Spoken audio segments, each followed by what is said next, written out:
seem beautiful to some. For her, this day was associated with how she appeared before two thrones standing on a dais. The public whispered behind her back, discussing the appearance of the mad princess, asking how she could have married such a barbarian. They declared that in her place, they would have been ashamed to even raise their heads.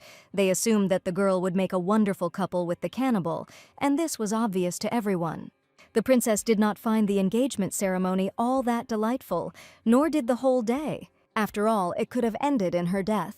She had heard people say that it felt like even monsters weren't afraid of them, calling it terrible lack of culture, and suggesting that on the day of her arrival in Ronheim, she had cried and begged to be sent back to the imperial palace. No one could even imagine that if she had decided to give in so easily, she would never have had anything to do with this man. The Marquis of Ronheim, known as Rodrian, is known as a monster and barbarian throughout the north, a man feared and hated by everyone.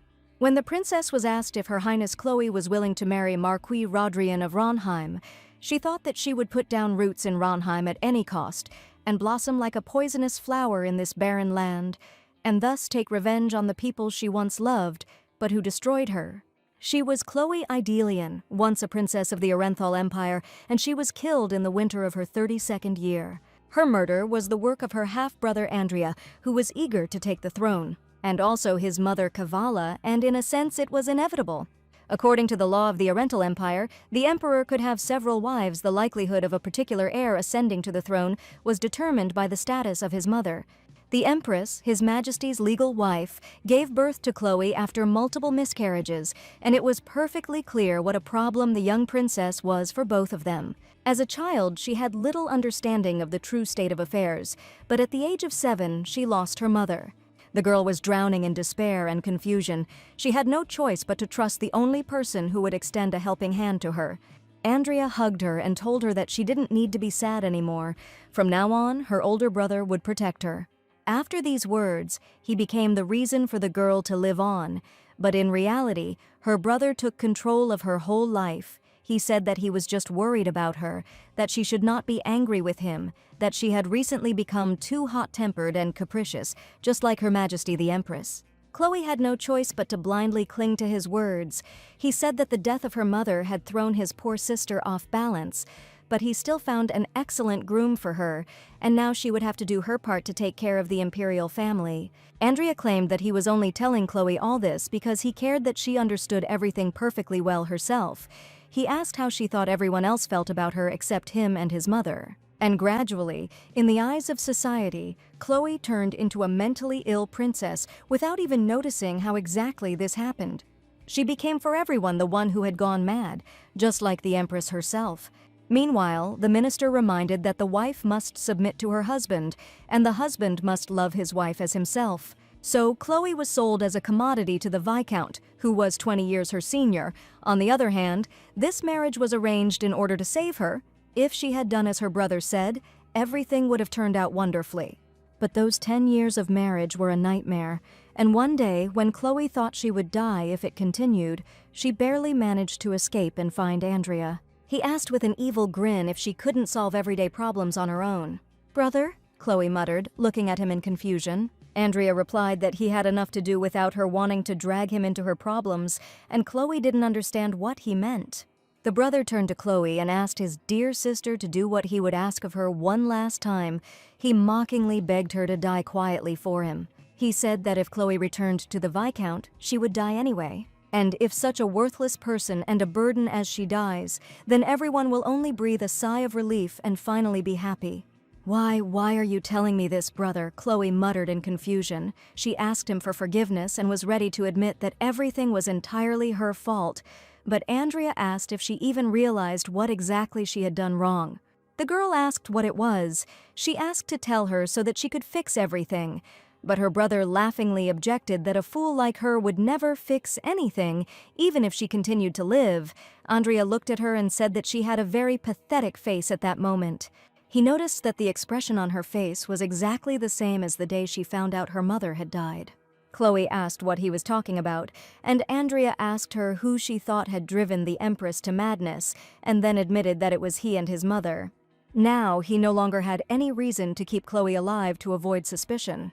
He thought that everyone was very lucky that an idiot like Chloe would never become empress, but the girl, shocked by these words, still managed to scream before she met her death. Chloe let out a loud scream and her eyes widened, filled with tears. It was bright and the luxurious furnishings of the room were shining, and Chloe didn't understand what had happened or where she was. The girl did not understand how this could happen because she clearly remembered that Andrea killed her. She felt her body, but there was no sword wound on it, even if she could admit that she had miraculously survived. Maybe she just had a bad dream and none of this actually happened. However, it was too realistic to be a simple dream. The place where she was wounded still ached. The maid who entered the room asked what Her Highness was doing, whether she had been conscious all this time, since she should have called someone since she had come to her senses. She asked if the conversation about marriage was so unbearable for the princess that she fainted in the middle of dinner. The maid suddenly said that, frankly speaking, this engagement was too luxurious for a princess like Chloe. The words about the engagement made the girl think. The maid continued chatting, saying that thanks to the princess, she had already had to prepare for this dinner twice, and Chloe meanwhile noted that the room they were in was similar to the one in the princess's palace, and she clearly remembered that it was torn down a year after her marriage to build a hunting ground. And here Chloe was again, just like before, as if none of this had happened. The maid said something about how even if it were a viscount's title, bought with money, a viscount is a viscount even in Africa.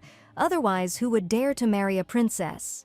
Chloe realized that they were talking about an engagement to the viscount, but was such a thing really possible?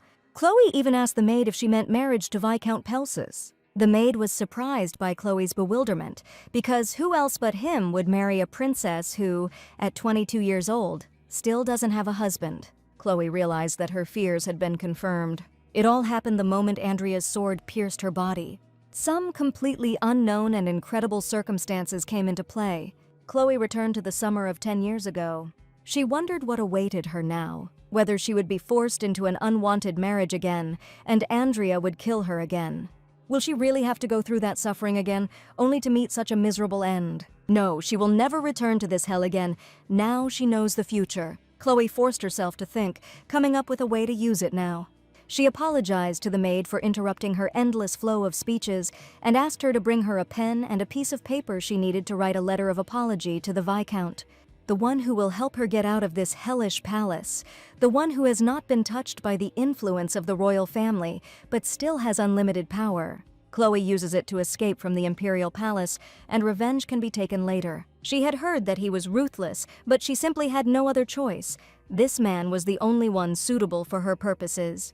Callias Rodrian, Prince of Ronheim, a kingdom that was defeated in the war and fell under the rule of the Empire. He was appointed ruler of the Empire to rule over those who refused to bow their heads. A man who despises the Empire more than anyone else and whose interests align with Chloe's. The princess wrote him a letter without indicating the sender's name. Callias assumed that something had happened while he was away. He opened the scroll and read that the sender of this letter had heard rumors that he had grown a beautiful moon garden in Ronheim. Callias was surprised that information about this place had leaked somewhere. The author of the letter indicated that she had heard that wonderful Rekna flowers were blooming in the moon gardens. She would like to see the flower-strewn field before everyone else. If Rodrian did not mind, she would reward him generously. She wrote that she loved flowers, but did not say who she was. But if he wants to know who she is, he can attend the Valentine's Day celebration that will take place at the Imperial Palace in a few days. It was hard to imagine who could write something like that. It doesn't matter, the truth will be revealed soon. Callias ordered everyone to take their posts and start reorganizing the exhibition they needed to speed up, because they were heading to the capital. Whoever she was, Callias was looking forward to meeting her. 2 days later, the Valentine's Day celebrations began. The day Chloe had been waiting for had finally arrived. She was extremely nervous about Callias Rodrian, the man on whom her entire plan literally rested. She didn't know if he would come after reading this letter. Even though she knew the future, for her, the infamous Mad Princess, he was the only salvation. There was no point in being afraid she couldn't do anything else anyway. Whenever fear of the future threatened to consume her, she remembered the last moments of her past life. She was beaten until she bled by her tyrant husband. The cold winter wind frostbite her cheeks. She learned the truth about her own mother's death. The faces of those who were to blame for all her troubles stood before her mind's eye. Chloe wanted revenge on those responsible for their deaths. True, Chloe told herself. She couldn't let this place weaken her resolve. Among the guests at the celebration, everyone noticed the arrival of Marquis Rodrian. He really looked very fierce. The rumors were true. Did he really come here in the hope of finding a lover after he lost the war and fell under the rule of the Empire? But still, everyone saw him standing there as if he were still the Prince of Ronheim that he once was, and this caused the people of the capital to look down on the uncouth barbarian, who were known to have neither shame nor conscience. It was said that the people of Ronheim ate people. Perhaps their former prince was here to choose his prey, and therefore everyone dreamed of him leaving as soon as possible. Many did not understand who he thought he was. Showing up at such an event, after all, he was nothing more than a puppet of the Empire. Callias suddenly looked at the gossips and said that if they wanted to tell him something, they could say it to his face. Callias immediately realized that the people's attitude towards him remained the same. If it weren't for that letter, which had greatly interested him, he wouldn't have set foot here. But it mentioned the moon garden and the Rekne flowers, and he couldn't turn a blind eye to that. A suspicious letter received not long ago, whoever the sender was. It seems he knows everything.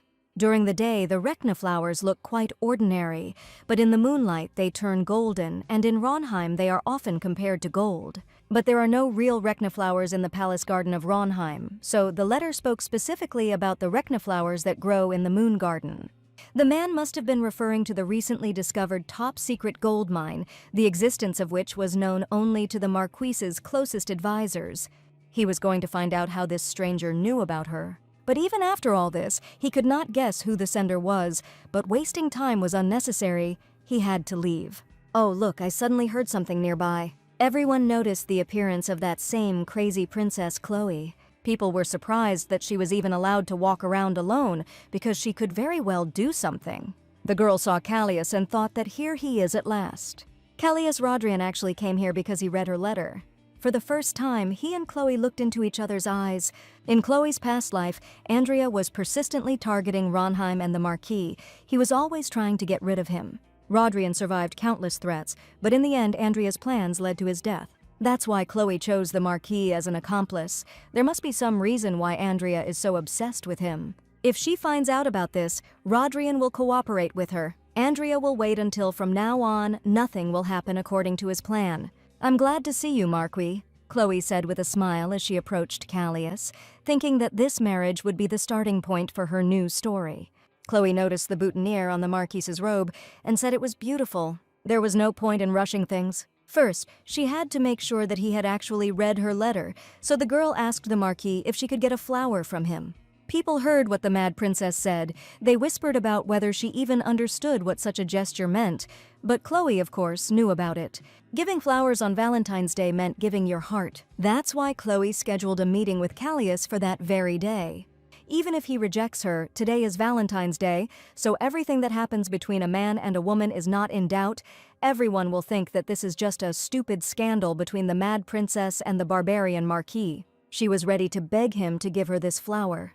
Callias took the flower and unfastened it from his clothes. The Marquis knelt before Chloe and asked the princess to accept this flower from the moon garden. At the mention of the moon garden, the girl's eyes widened with excitement. If Rodrian mentioned this place, then he definitely read that letter of hers. She thanked him and explained that she simply adored flowers, especially Rekne flowers. They had always been her favorite.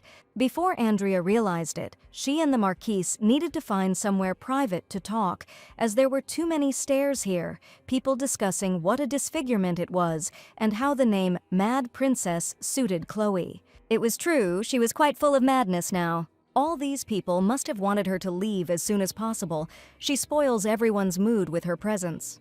It was worth giving the Marquise a good reason, so Chloe ostentatiously stumbled and began wiping away her tears, lamenting that she was in too much pain. She could not get up. No one understood how she managed to trip, but the Empress and the Prince were supposed to take care of the madman, so there had to be someone who could help the girl, but most of the guests were disgusted even to touch her. God forbid you might catch an illness. The princess was treated worse than a clown. No one even tried to call a servant to help her. Callias thought he had no choice. He asked for forgiveness and permission to help Her Highness, and then picked up the girl in his arms. People whispered that it was so noble of him. The barbarian and the Mad Princess, they repeated, what a perfect couple. The moon in the sky was round and dazzlingly bright. Callias carried Chloe out into the silver-lit garden. Chloe thanked the Marquis with a laugh and said that she felt much better now that they were far enough away from the hall that they could drop the pretense. Callias admitted that he had not initially imagined that the sender was Her Highness, but upon seeing her, he realized the extent of his delusions. Callias said that he received an invitation from the princess. It was very interesting. He guessed that Chloe had set everything up just to meet him. She told him that she was glad that he understood everything so quickly. She made the right choice, and now she said that she was waiting for Marquis Rodrian. There was no longer any need to hide. The Marquis assumed that the princess had a good reason for summoning him in this way. He asked her directly what she wanted, and Chloe thought he looked impressive even in the ballroom, and in the darkness of the night, he seemed even more intimidating.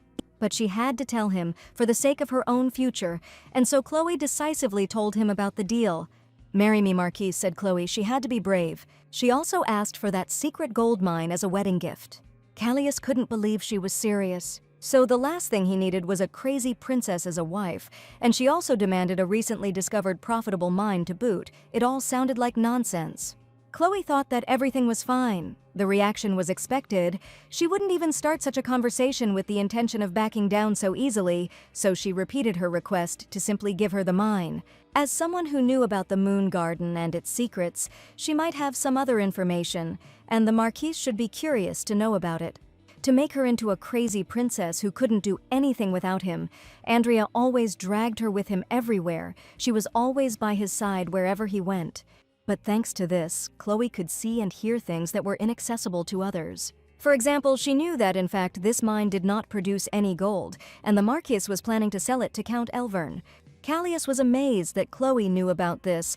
The Marquis was not a fan of appearing at lavish events. This evening could be the girl's last opportunity to talk to him. Chloe said that this was only part of the information she had. The girl understood that she needed to remain calm and talk about something that could spark the Marquis's interest. Being the one who wanted to make a deal with the Marquise, Chloe had to assure him that marrying her would be a profitable deal for him. The girl asked permission to give him one piece of advice. She stated that handing over the mine to the Count was the worst possible option. She explained to the Marquis that if he did so, Ronheim would be covered in blood again. Marquis Rodrian intended to sell the mine to Count Elvern in order to obtain funds for the restoration of Ronheim, but this step of his became the spark that marked the beginning of a new fall of Ronheim, for which the Marquis himself will be to blame. Soon after, Count Elvern will hand over the mine to Andrea in order to secure the favor of the imperial family. Andrea's army will use the mine as a garrison and launch a surprise attack on Ronheim, and then these lands will be mired in blood again. Chloe said that Count Elvern may seem naive at first glance, but he is very cunning. He intends to offer this place to Andrea for use as a military camp. The Marquise, of course, might not believe her, but she heard the conversation with her own ears. This land was the only thread connecting Ronheim to the outside world. If it fell into Andrea's hands, there would no longer be any place in the Empire inaccessible to the imperial family. Chloe had to prevent this at all costs. "Okay," said Callias. After listening to the girl, he needed to make sure that her words were true. He asked why Count Elvern was planning this. Chloe was glad that he showed interest in her story. She explained that in order to win the favor of Andrea, who would become the sole heir to the throne when Chloe was gone, he considered the Marquis an eyesore. The girl understood that it was normal that Callias was now skeptical. The fact that she was able to attract his attention was already a success. Callias said he had a feeling the prince didn't like him, but he found it hard to believe he was trying to get rid of his sister, the princess. The close connection between the two heirs was a well-known fact. Even a child would know about it. Chloe said that if the rumors were to be believed, they were as true as those that claimed she was crazy like her mother, and that the Marquis was a cannibal. Chloe asked if she had now proven her worth, and how the Marquis now felt about the idea of marriage. Callias noticed that the princess was not getting any benefit from this marriage, so he wondered why she was so eager to marry him. Chloe replied that she just wanted to leave this place, because she knew that Callias was capable of taking her away from here to the ends of the earth. "Your Highness, where are you?" The maid's voice reached them. Chloe realized with annoyance that they had already woken up and were looking for her. The girl told Callias that if he decided to make this deal with her, he should come and visit her tomorrow. She will wait for him, but now it's time for her to leave. The Marquis was left alone in the garden. He heard only the voice of the maid calling her highness. A man ran up to Callias and explained that they had heard that the prince and princess had disappeared somewhere, so they went to look for him. Callias reminded them that he had asked them not to call him prince because they could get into serious trouble if the imperial palace found out about this. The young man, Alex, apologized for his mistake and promised to be more careful in the future. Callias said that this was the end of their business here, so they could return. There was nothing more to do here. Alex pointed out to the gentleman that the exit was on the other side of the garden, and then asked if Callias had forgotten anything there. Callias thought that Chloe hadn't changed at all since their childhood. He remembered her well like this. Callias went to his mansion. He needed to make sure that everything was in place. He turned to his assistants and asked if anyone had spoken to outsiders about the moon garden. One of the assistants replied that they were knights who had sworn allegiance to him and Ronheim, and they would never speak of Ronheim's affairs to outsiders, especially not to the imperial bastards. Callias himself believed that the likelihood that it was their doing was negligible, but he still didn't understand how Chloe had found out about it back then. He thought that perhaps he would be able to find out the details of all this when he got closer to the princess. It seems Chloe had her own circumstances for all of this. However, Callias was surprised that the girl did not recognize him. He asked her permission to ask her one last question. It was important for him to understand why she so wanted to take over the mine. Chloe replied that she needed it to grow a flower garden. She had already told him that she was crazy about flowers. The assistant asked Callias if they should dig deeper. Callias noticed that the princess still seemed to love flowers. Therefore, he must visit her personally with a bouquet in his hands. Chloe sat quietly in her room while the maid combed her hair. Chloe thought she had done all she could last night. All that was left was to wait for the Marquis to appear. Marquis Rodrian will definitely come to her. He will never allow his home, which he guards like the apple of his eye, to become a battlefield again. The problem could be Andrea. He heard the news about what happened yesterday, so he will show up any minute. The maid reprimanded Chloe. She was fidgeting all the time. This was preventing the maid from doing her hair, and she really wanted to finish as quickly as possible and leave, so the princess needed to sit still. The maid reproached Chloe for receiving a scolding because the princess decided to leave the banquet of her own free will. Chloe muttered an apology. The maid asked why she was doing something that she had to apologize for, and Chloe suddenly wondered why she had even said that, since she hadn't done anything wrong, nothing that she should apologize for. Chloe told herself to pull herself together, because she decided to build her own life. She told the maid that if she was so busy, she could leave right now, and for her to call another maid, she would no longer apologize for things that were not her fault. Chloe repeated to the girl that she could leave, and she would explain to the others that the maid had left because she was very busy. The princess remembered the girl the empress had assigned to her. After the death of Chloe's mother, all those who had been with her since childhood were driven out and replaced by new people appointed by the empress, each of whom treated Chloe with disdain. The maid said that everyone was busy and there was no one to replace her. She admitted that she was wrong and told the princess to turn to face the mirror. She didn't understand what had suddenly come over her highness, and Chloe thought that this is how people change, step by step. "Chloe!" Andrea cried, bursting into his sister's chambers. He wanted to know how she dared to leave the banquet with Marquis Rodrian, what it all meant. Andrea shouted out whether his sister was in her right mind, since she was about to get engaged. Chloe looked thoughtfully at the man who had once been her beloved brother. The very thought of him caused fear. He said that he was unbearably ashamed of Chloe. He could not even go out in public. Seeing his face turn crimson and him spewing out harsh words, unable to control his own emotions, Chloe gained confidence. "Hello, brother," said Chloe. She was no longer afraid of him. "Chloe?" Andrea said, asking if she thought now was the right time for polite greetings. Andrea thought that dealing with this fool was always such a headache. He said that he was shocked by Chloe's insistence on attending the ball, but he was even more shocked by the news that the princess left there with Marquis Rodrian. Andrea asked why Chloe suddenly became so careless when he spoke like that in his past life. The girl thought that this was how he showed concern for her. She believed everything he told her. Now her brother has stated that it seems that her illness is progressing. Andrea said he was afraid it was hereditary, and then asked the girl if she was really okay. Every time he tried to humiliate Chloe, he brought up her mother, and now that she knew the whole truth, it was harder than ever for her to swallow his words, but she had no right to break down now. She mentally told herself to control herself and not to fall for provocations, but out loud she said that she hadn't been to a ball for so long that she was afraid to go alone. "Forgive me, brother," Chloe said. "Okay," Andrea replied. He said that from now on there is no need to force yourself to attend such events. He held out his hands to Chloe and assured her that she always came first for him, and she thought he was lying when he convinced her of this. Andrea said that very soon Chloe would get married and leave the imperial palace.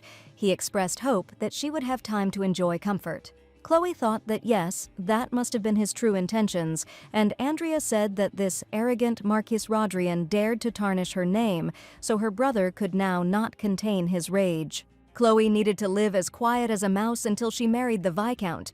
Andrea said that he had already spoken to Viscount Pellis, and he said that he would not hold a grudge against his bride for such a minor oversight. Chloe thought she would have preferred the Viscount to consider the incident as a reason to break off the engagement. "Oh, Chloe, don't be mistaken," Andrea said. He assured her that he was only saying all this because he cared about her, and she knew it herself.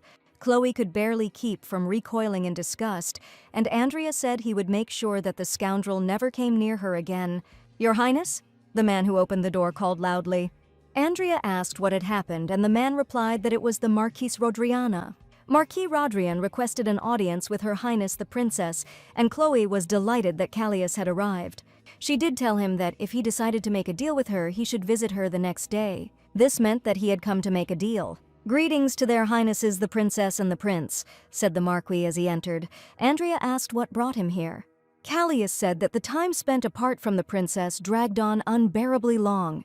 He apologized for his rudeness, and Andrea said that the visit was too unexpected, so it would be better for Marquise Rodrian to come another day. Chloe thought he was going to send the Marquis away. She couldn't let Andrea take away from her the opportunity she had fought for so long. She approached her brother and said that it was she who had invited Marquis Rodrian, since he had helped her at the ball yesterday, and she wanted to treat him to tea. Chloe happily asked the Marquis to confirm this. Callias assured that Her Highness's words were absolutely true. Andrea said that his sister caused them problems last night. He thought that it seemed that nothing could be done about it and asked permission to take his leave. He had plans for what to do after that.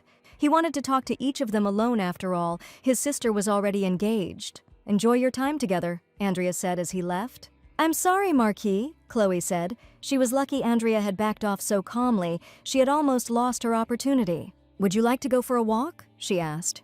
The two of them went out into the garden and strolled along its sunny alleys. The maids followed closely behind the princess, but at such a distance it would have been difficult for them to eavesdrop on the conversation. Chloe turned to the Marquis and realized that he had somehow managed to get closer to her. His gaze was very serious.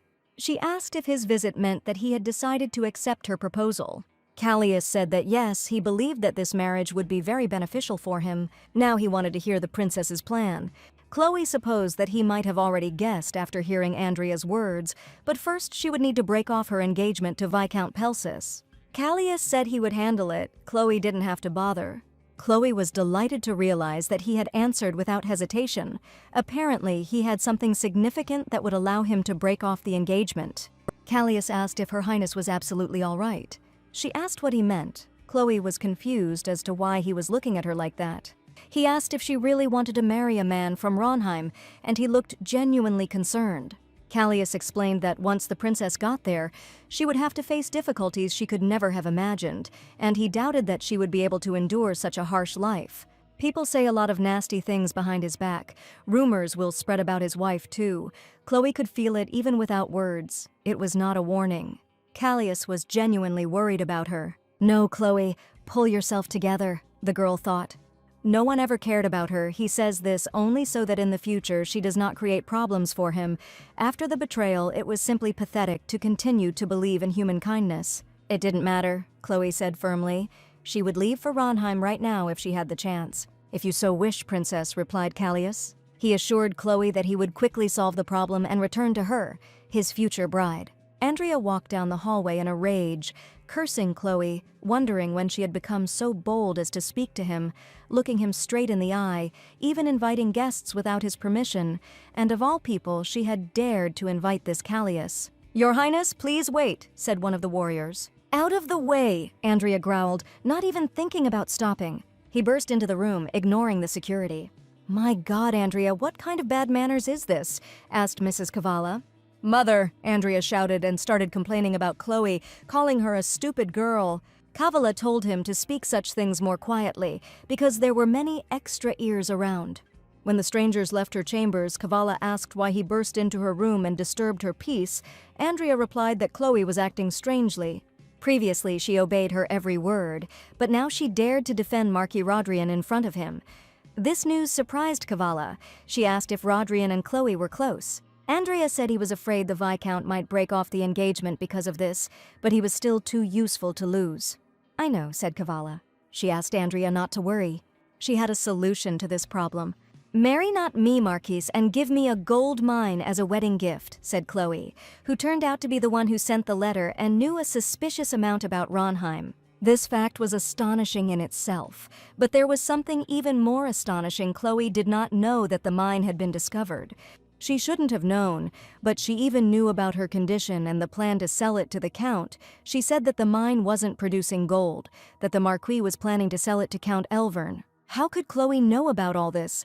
Where could she get such information? Callias had quite a lot of questions, but one thing was absolutely clear. At this point, Chloe was more desperate than anyone. She said that it didn't matter, that if it were up to her, she would leave for Ronheim right now. "She is not even bothered by the fact that her future husband is a native of Ronheim," proclaimed a barbarian. Callias wanted to know what Chloe had been through to ask him, a man she didn't even remember, for this favor. The first meeting took place 12 years ago. At that time, Ronheim was captured by people eager to get their hands on the relic. The saint who protected the artifact was Callias's mother. She died right in his arms. The identities of the invaders were still unknown. He was going to kill them with his own hands. It was no secret that Kavala, the Oriental Empress and Black Mage, had an interest in the Ronheim relic. So he infiltrated the Imperial Palace to take revenge, but his body was already exhausted from the long journey to Arental, and to make matters worse, he was gradually losing hope as he wandered through the endless, labyrinth-like corridors. Then he met this girl, and she asked who he was. He thought he had been caught, but the girl said that you don't see people here that often. The girl still seemed so young and innocent, so Callias decided to try to think of something. He lied to her that he came here with his parents and then got lost. It might have sounded too ridiculous, but the girl said it was okay and offered to walk him to the exit. She believed Callias's story so easily that he found it suspicious. Maybe she just wanted to take him to the guards. He needed to find some way to escape. While they walked side by side, the girl chatted. She liked Callias's clothes, although it seemed strange to her. He explained that in their country, most people wear like that. "Hey, your stomach is growling," the girl said. She offered him strawberry-flavored candies. Callias felt embarrassed that she noticed. He had unconsciously succumbed to the influence of this little girl, but now he needed to somehow get out of here as quickly as possible. Come to think of it, he didn't even know her name, but as soon as he asked, she immediately introduced herself, asking in return what his name was. Looking back, Callias realized that he might have given in to her soft gaze and smile. He lost his composure and almost told her his real name, and then he simply didn't finish. It sounded like his name was Call, and Chloe even thought she heard it wrong at first, but Callias confirmed that it was true. And then fate brought him together with the reason for the hatred that had flared up within him. He finally met her, Kavala, and at that moment he realized that he had begun to hesitate without realizing it. He was sure that this was the woman who passed by. All he needed was to attack her from behind, but if he didn't succeed, he would die a dog's death. Chloe didn't give him time to think about it. She held him back. Kavala didn't notice them, although she heard some voice. Her companion assumed it was the wind, since the window was open. Chloe and Callias hid in the hiding place, and the girl told him that if he waved the blade, the guards would grab him. She asked him to stop. She was afraid of losing her first friend. Chloe said that she knew everything. The story about the boy coming here with his parents was a lie, but she was still going to help him get out of here. Ultimately, the little girl's genuine concern derailed the revenge plan, with Chloe saying she knew nothing about Call's situation, but he had to move on for the sake of his future. Callias had no choice but to listen to her, as she said if he died, the death of his older brothers would be in vain. Callias felt like a terrible coward. So he got out of the palace, and on the day of their separation, he and Chloe promised to meet each other when they grew up. Perhaps it was a promise that they would live safely until that moment. So Callias eagerly awaited the day of the promised meeting. There were false rumors about Chloe that she had gone crazy. They were clearly going to isolate and kill her like the Empress. Callias has owed Chloe his life since their childhood, and he needs to finish the plan to avenge his older brothers that he still hasn't put into action. First, we need to save Chloe before Kavala destroys her with her own hands. There was a knock on the door and a man entered. Callias asked if everyone was coping with the tasks assigned. Callias's aide, Viscount Brantian Cliff, responded that they were spreading rumors, mainly in the criminal underworld, rumors that Marcus Rodrian knew of the key to the relic. "Excellent," said the Marquis, and ordered a little more effort to be put in. Brantian said that this rumor could complicate the task of finding the artifact. Everyone will be trying to find the relic that was rumored to have disappeared. If Kavala hears about this, she won't sit still. Either she has received the Ronheim relic, but hasn't got hold of the key needed to use it. Callias replied that in any case, if you add a couple of rumors to the existing ones, the situation will not change much. Brantian said he didn't want to interfere with the plan. But as an old friend of Callias, he must express his opinion on this matter. Brantian didn't understand why Callias thought it wouldn't make a difference when it was obvious he was being used as bait and would end up in danger. He couldn't read his friend's thoughts, but he asked him not to risk it because he didn't want to lose him too. Callias said the evidence so far had been circumstantial, so he was being cautious. But now, with the help of this operation, he will be able to make sure that the relic is in Kavala's hands. If this is true, she will not leave everything like this. Callias told his friend not to worry. The Empress would not be able to harm him until she found the key. She will most likely appoint a spy. "Hey, newbie," came a voice from the window on the night street. "You don't know how the relic that the saint has works. Ask the people they met in the tavern. They were knights of Ronheim. They discussed that in order to awaken the relic, a key is needed. Only one person in all of Ronheim knows what it looks like. That person is Marquis Rodrian. He is different, as befits the son of a saint." This rumor had to be conveyed to Empress Kavala. That key, Marquis Rodrian, it all sounded like it wasn't true. Kavala happily asked if this meant the rumor was true. Now everything was clear. She had to steal the key from him, even if it means killing Callias Rodrian. Chloe woke up in her bed feeling unrefreshed. Today she was unable to sleep normally again. She hadn't slept properly since she returned to the past. When she closed her eyes, the memories of the moment of her death came crashing down on her like a wave. And she sinks without resistance into this pitch-black abyss. But this is not what is truly frightening. There is only one question that worries me. Chloe didn't understand why she had been so stupid, why she hadn't even suspected.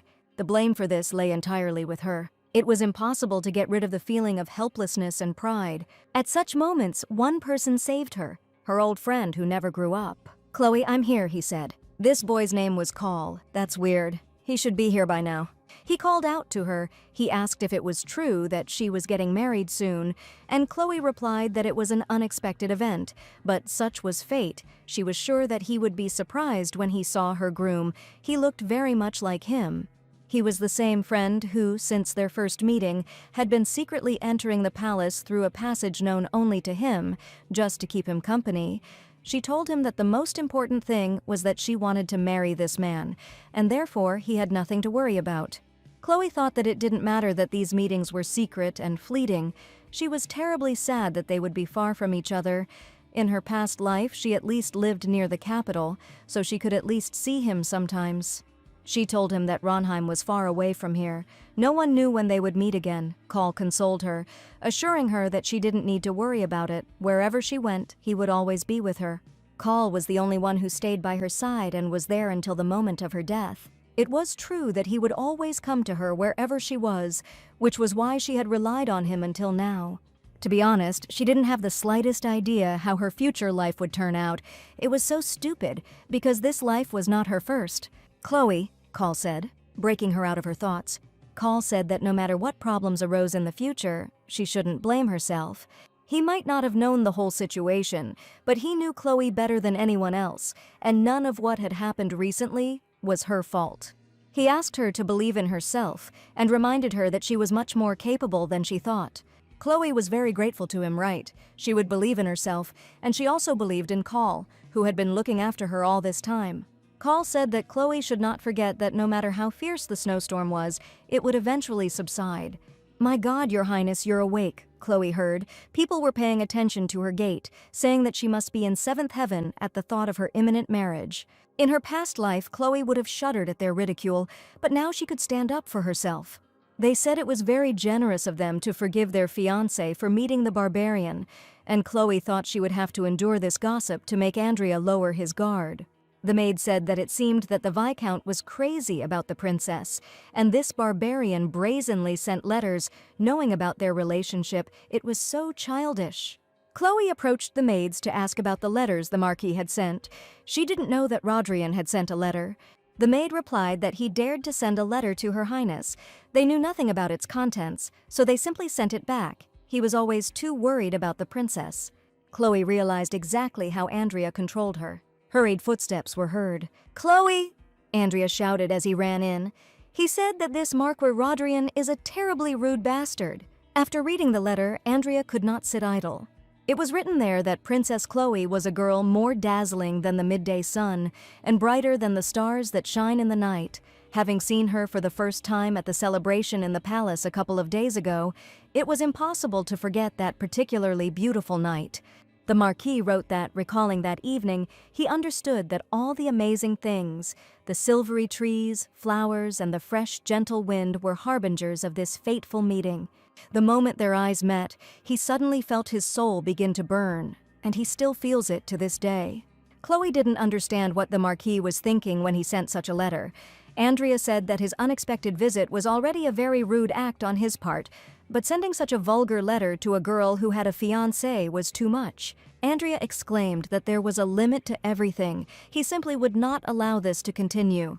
And the gift sent with the letter, a few pitiful flowers, what a tangible contrast with Viscount Pelsis, who always presented the bride with the finest jewels. If this were a past life, Chloe would already be numb from Andrea's words and worried about whether she had disgraced the imperial family. However, she remembered Call's words that she was not guilty of anything.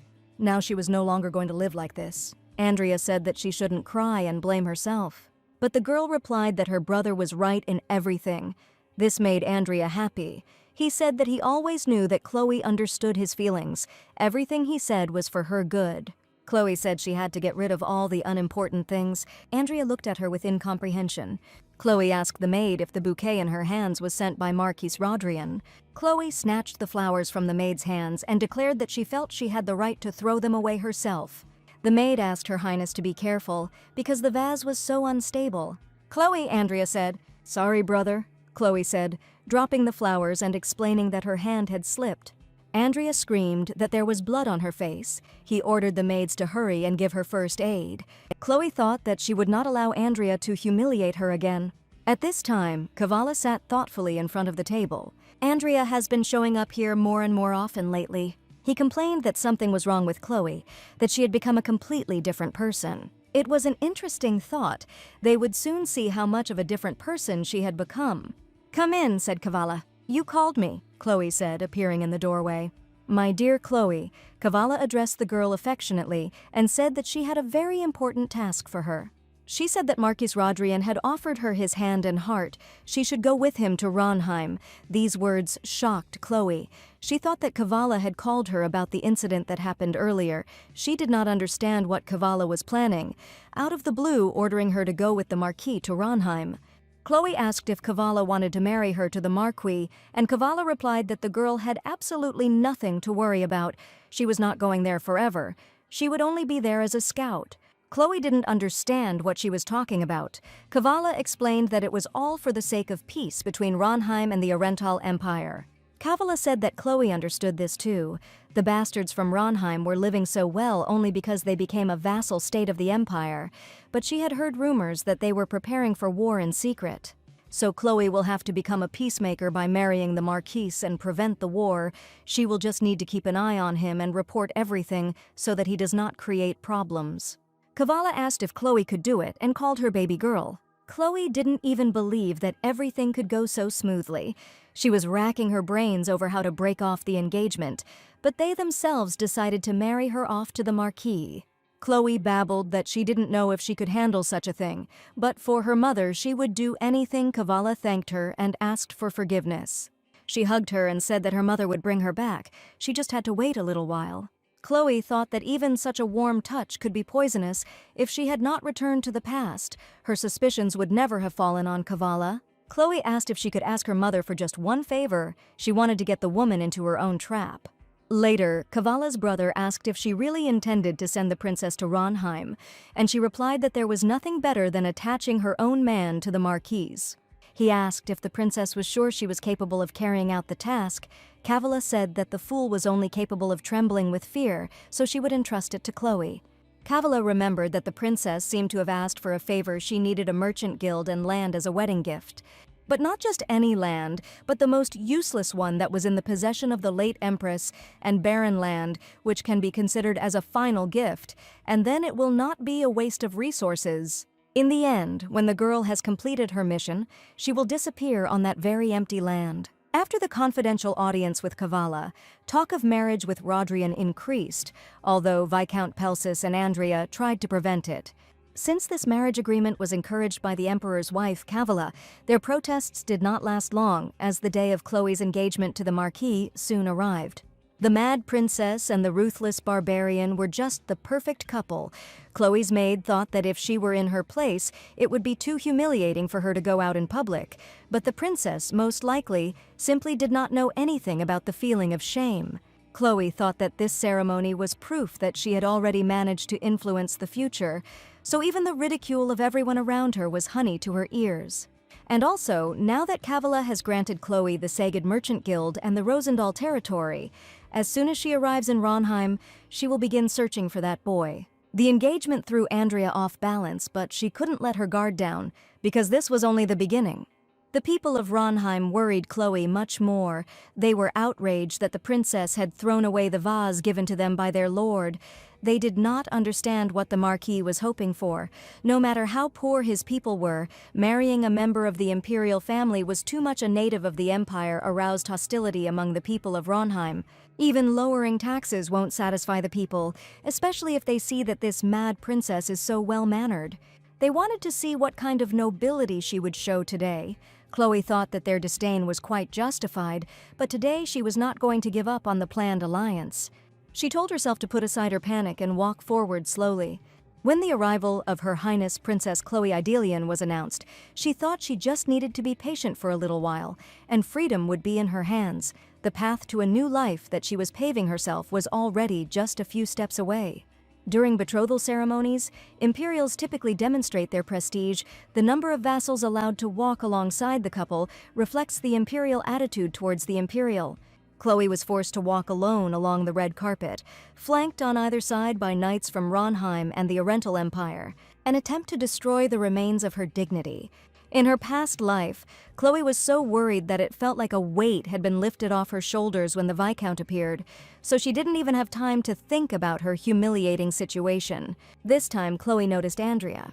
She had heard that Viscount Pelsis had withdrawn his support after his engagement to Chloe had been called off, so it was understandable why Andrea couldn't hide her displeasure now. It didn't matter much to Chloe, since marriage to him had been forced upon her from the start, and with Mr. Rodrian arriving soon, she had to concentrate on making sure the ceremony went smoothly. "You're walking too slowly, Chloe." How many years? How many winters, father, she thought. The last time they saw him was on the day of her engagement in a past life. If not for the gray hair and the imperial throne, she would not have recognized him. Chloe bowed and apologized for being late. Her father didn't listen to the rest of what she was trying to say. He just told her to hurry up. Her own father treated her like a stranger. Chloe also bowed to Kavala, who couldn't hide her delight that her plans were bearing fruit, saying that Chloe looked absolutely dazzling today. And the people gathered to watch how the mentally ill princess was married to a barbarian. Chloe thanked Her Majesty, even though she felt the ridicule and hostile glances burning through her. Kavala said that Chloe didn't have to address her by her formal title. She could still call her mother. Chloe was glad that the Marquise wasn't seeing this performance. She was fine, as always. She could handle it alone. And then she heard Mr. Rodrian being called. It wasn't his turn yet, but he walked in, and Chloe turned around impulsively at the sound of his footsteps. The Marquis appeared accompanied by his vassals. The Master of Ceremonies announced the arrival of the Knights of Ronheim and about the appearance of His Excellency Marquis Callius Rodrian. People were whispering that the Marquis had appeared too early and that he shouldn't have come out now, but Chloe had no more doubts. When someone is next to you, it becomes easier to breathe. "Greetings to the Idelian imperial family," said the Marquis. Then he turned to Chloe and said that it was an honor for him to serve such a valuable person as the princess, his excessive praise greatly flattering the girl. The Marquis said that, according to imperial standards, there should have been a much larger escort, and he asked Her Highness to forgive him for the meager number of vassals who accompanied him to the capital. Chloe thought that he had gone so far for her, the Marquis acted like a man absolutely bewitched by love. The Emperor noted the Marquis's rather large retinue. Chloe thought he was upset that Ronheim ignored his wishes. If he made a fuss, things could end badly. "Marquis Rodrian," said Kavala. She said they were pleased to see him show such courtesy to their beloved princess. Since the Marquis had already arrived, the ceremony could have continued, but Kavala had intervened on purpose, and Chloe would like to understand why. Kavala would first like to thank the distinguished guests for gathering here today to witness the formation of this union. She told Chloe to declare in front of everyone whether she would willingly marry Marquis Rodrian, and Chloe replied that she would. Now it was the Marquis's turn, and as expected, despite the fact that he had come here, it must be difficult for him to accept Chloe. "If you have no doubts, Marquis, declare before everyone that you are ready to sign the marriage contract of your own free will," it sounded again. Although it was a marriage of convenience, for the Marquis it was most likely unexpected and forced, so it was not surprising that he was unhappy. Chloe knew it all when she chose this path. Even without his recognition and respect, she could handle everything. That was enough. The Marquis suddenly turned to the bride and dropped to one knee before her. "Chloe Idelian," he said. And then he said that he loved her from the day they first met. He vowed to be with her until his last breath. Chloe didn't understand at all what was happening now. She reflexively pulled away. There must have been a misunderstanding. She would explain everything to him later. But was he always like this? Kavala noticed that the Marquis was a very passionate man. A smile played on her lips. She solemnly declared the engagement complete. The Marquis asked permission to express his gratitude to all the distinguished guests present today. Whatever the reason, Chloe was grateful to the Marquis for his acting, and the ceremony was a success. He noticed that the princess looked worried. "No matter how fierce the snowstorm is, it will eventually subside," Callias said, sounding very much like Chloe's friend. He said that Chloe could rest easy. She crossed paths with him for a moment. It was a strange feeling, as if he was supporting her, but why did he have to say that? The guests discussed many things. The face of the Emperor's wife seemed young enough to them to confuse her with her son's peers. Black magic must have been involved. Brantian ordered his men to stop gossiping and check that everything was in place. Callias looked at his own hand thoughtfully. The embarrassment that washed over him when he touched Chloe's cheek was not her real aura. She looked completely uninformed. At that moment, Chloe picked up a bracelet that someone had dropped in the park, but Callias felt it clearly. Chloe was cursed with death. The Knights of Ronheim were talking among themselves. One asked the other if he had found his missing item, and he replied that he had not yet, but was planning to make one more round before leaving. His comrades said that they would then go first, and he would catch up with them. This warrior, Alex, was irritated. He did not understand how it was possible to lose Flatus, how everything always went wrong. At that moment, someone called him out, calling him Sir, but there was no one in that place to call him that. Alex turned around and saw Her Highness, who was glad that he had not left yet. He bowed and thought that he should not cause the prince any trouble. It was a mistake on his part. The princess said that it was okay. She just found a bracelet lying on the ground nearby. She thought it might belong to one of the Ronheim knights. Alex was delighted because this bracelet was his lost Flatus. This item was a prayer entrusted to a valued person. It was a Ronheim tradition to give bracelets with prayers for happiness, safety, and good luck. Alex asked if Her Highness had really come all this way just to give him a bracelet that, for the princess from Arenthal, should have looked no more expensive than a trinket. Chloe replied that she thought it was valuable, especially since her friend had the same one, so she wanted to return it to its owner. Alex remembered that people were saying that the Arental princess was sick, but this girl looked quite sane. Alex replied that it was true. This thing was very dear to him. He was sincerely grateful to Her Highness. "Your Highness, where are you?" a voice rang out. Chloe said she had to go and said goodbye. Alex thought about the princess's words about her friend having a similar bracelet in the Empire. Bracelets made of colored threads were considered a sign of poverty, so that meant that her friend was from Ronheim. No, that simply couldn't happen. Alex looked back before mounting his saddle.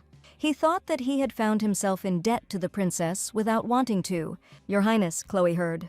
The maid asked if she even understood what these people could do to her. The maid claimed they were incredibly cruel, and Chloe thought the girl was incredibly loud. Why did she tell her such things when Chloe would soon leave them? She doesn't respect her at all. Even the knights from Ronheim were much better. At least they were open towards the princess. Chloe remembered the knight who was so sincerely happy to find his missing person. She thought that, on the other hand, it was so nice to see such honesty, which the knights had much more of than the servants of the imperial palace. Then Chloe thought about the bracelet. It was very similar to the one Kal wore, meaning it was a traditional decoration of Ronheim. Kala's bracelet could also have been a flatus, especially since it had the same design as Ronheim. Come to think of it, his words had taken Chloe by surprise when he said that no matter how fierce the snowstorm was, it would eventually subside. In Arenthal, the weather is always favorable. Such a phenomenon as a blizzard is unknown here. Chloe was previously sure that Kal was a native of the Arenthal Empire, but today she realized that he could also be a native of Ronheim. Even though he had helped her countless times, Chloe had never tried to find out more about him. She should ask him the next time they met. Several days had passed since the engagement ceremony, and everyone in the imperial palace was busy preparing for the wedding, all for the sake of the Marquise, who said that they needed to return to Ronheim as soon as possible. But it's all in vain. The wedding will never take place anyway. Chloe still remembered the displeasure on the Viscount's face when he was told that the wedding was cancelled and the ceremony was ultimately held separately. But what other choice was there, after all? The emperor suffered as a result of a fall from his horse. Due to this, he suffered a serious injury, and Kavala was absorbed in caring for him. It is not surprising that due to the confusion, the wedding was cancelled. Kavala will leave her palace to look after the emperor. Chloe has been waiting for this moment for a long time. After seeing the Marquise's subordinates on the day of her engagement, she realized how important it was to win their favor in order to live peacefully in Ronheim. The surest way was to help them rebuild the state, so Chloe planned to steal Kavala's jewelry and leave for Ronheim as quickly as possible. But Chloe only vaguely remembered that the emperor had fallen from his horse, and she didn't know the exact date, so all she could do was wait and see. And these rumors began to spread throughout the palace, and everyone was discussing what had happened. His Majesty fell from his horse while hunting, the servants said, which meant that this day was today. Today, on this fateful night, Kavala will begin her vigil at the emperor's bedside. She will look after him from dusk till dawn. And when the empress's palace is left unguarded, a thief will break in, and from tomorrow the security around her palace will be doubled. This meant that today was the only chance to steal the empress's jewels. Hidden in a box, it was locked with a special magical lock. So even if the thief got there before Chloe, there was no need to worry about him taking the contents. Only 3 people know about this key. One of them was Kavala, its current owner. The second was Chloe's mother, his former owner, and from her Chloe herself inherited the knowledge of the treasury and the key. At first glance, it looks like an ordinary trinket carved in the shape of a dice. No one would ever have guessed that this was the key to the box. Therefore, Kavala will most likely place it in a prominent place without any qualms. She had no idea that Chloe knew her secret. Chloe breathed a sigh of relief. She thought that Kavala shouldn't be too upset with her. After all, she just wants to take back what belongs to her. Finally, that very night came. Chloe approached the right place and noted that the guards turned out to be much more irresponsible than she expected. It seemed like everyone had gone with Kavala to the imperial palace, so Chloe only needed to get to the right room. The girl noticed movement in the window. Someone was trying to open the window. If she could manage to slip through the crack he left open, Chloe would be very lucky. Chloe saw this person, a woman. She could see red wavy hair. She had seen them before in wanted posters. It was the thief who had set her sights on Kavala's box. Dark skin and red curly hair, that was the description on the wanted poster. Chloe thought that if this girl had just left the Empress's palace, this means that the guards will be here any minute. Her suspicions were confirmed. Everyone was already looking for where the thief had hidden. But if Chloe runs away now, she will lose her only chance to steal the box. She simply had no other choice but to act according to the backup plan. If she reveals herself and enters the Empress's palace, she may not get what she wants, but she will grab a couple of jewels. She will later fall under suspicion, but it is better than missing the chance. Suddenly, Chloe heard some sound and realized that the girl was running towards her. Get out!" Chloe screamed, covering herself with her hands. She screamed that there was a thief, and suddenly handcuffs snapped onto her wrists as a stranger put them on her. The red-haired girl screamed for everyone to run here. The woman is trying to escape. Chloe suddenly realized that they were trying to set her up. The guards shouted that they had to seize her and not let her escape. The red-haired thief screamed for everyone to run here. She saw the fugitive hiding in the bushes. When the guards surrounded them, Chloe thought that this was some kind of absurdity, even though her reputation in the palace left much to be desired, but she still held the title of princess. When they saw her face, they would understand everything. It would have been better if she had just run away, Chloe thought, throwing the hood back from her face. Maybe they just didn't recognize her. This thief makes a grave mistake by trying to frame her without first knowing who she is, because she was Crown Princess Chloe Adelian. When she is released, she will simply say that she came to see Kavala. Once she had been exposed, she would only take those jewels whose loss no one would notice, and now she loudly ordered that she be released. But the guard grabbed her roughly and shouted that she could not and did not dare, being an ordinary servant, to defame the name of Her Highness by pronouncing it with her dirty mouth. Chloe didn't understand why she was called a servant. Even though she was a despised princess, no one dared to treat her like that. Chloe was outraged that the palace guards were unable to identify a member of the imperial family, and she ordered that she be released immediately. Suddenly, a strange thought came to her mind, and she looked at her own reflection in the window glass. A red-haired girl with green eyes was looking at her. It was that same red-haired thief. Chloe thought that in that moment, before calling the guards, the stranger cast a spell on her. This meant that she was no ordinary thief. Who could she be, Chloe wondered, while the guards were deciding how to deal with her quietly, so as not to attract attention with noise. "Yes, sir," Chloe heard. She began to lose consciousness, the cold enveloping her body. Then she smelled a strange smell. She didn't understand where she was. Chloe felt the hard, cold floor in front of her, as if she were in a bathroom. Had they really decided to lock her here and not in a dungeon? Chloe didn't understand why all this had happened, unless Kavala had somehow found out about her plan. But in the reflection, there was still a red-haired stranger. Chloe thought that maybe it was the handcuffs the thief had put on her that were the cause. The place where Chloe now found herself looked like a bathroom in the Empress's palace. It was unclear why. If the magic had not yet dissipated, they locked the wanted thief here.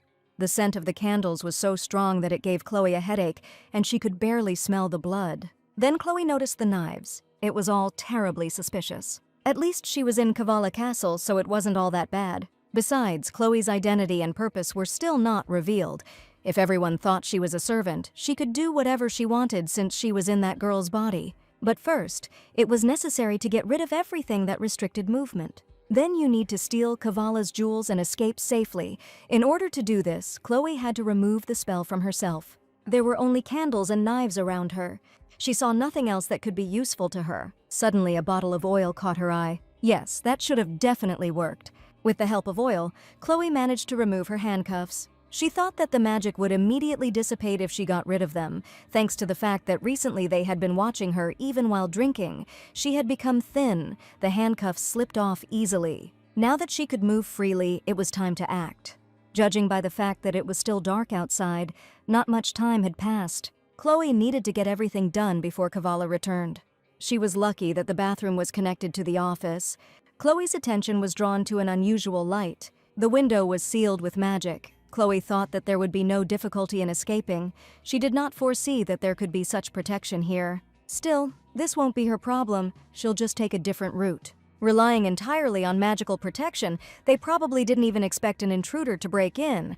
But no one can stop Chloe. All she had to do was get out of here through a secret passage that Kavala didn't know about. Chloe managed to find him.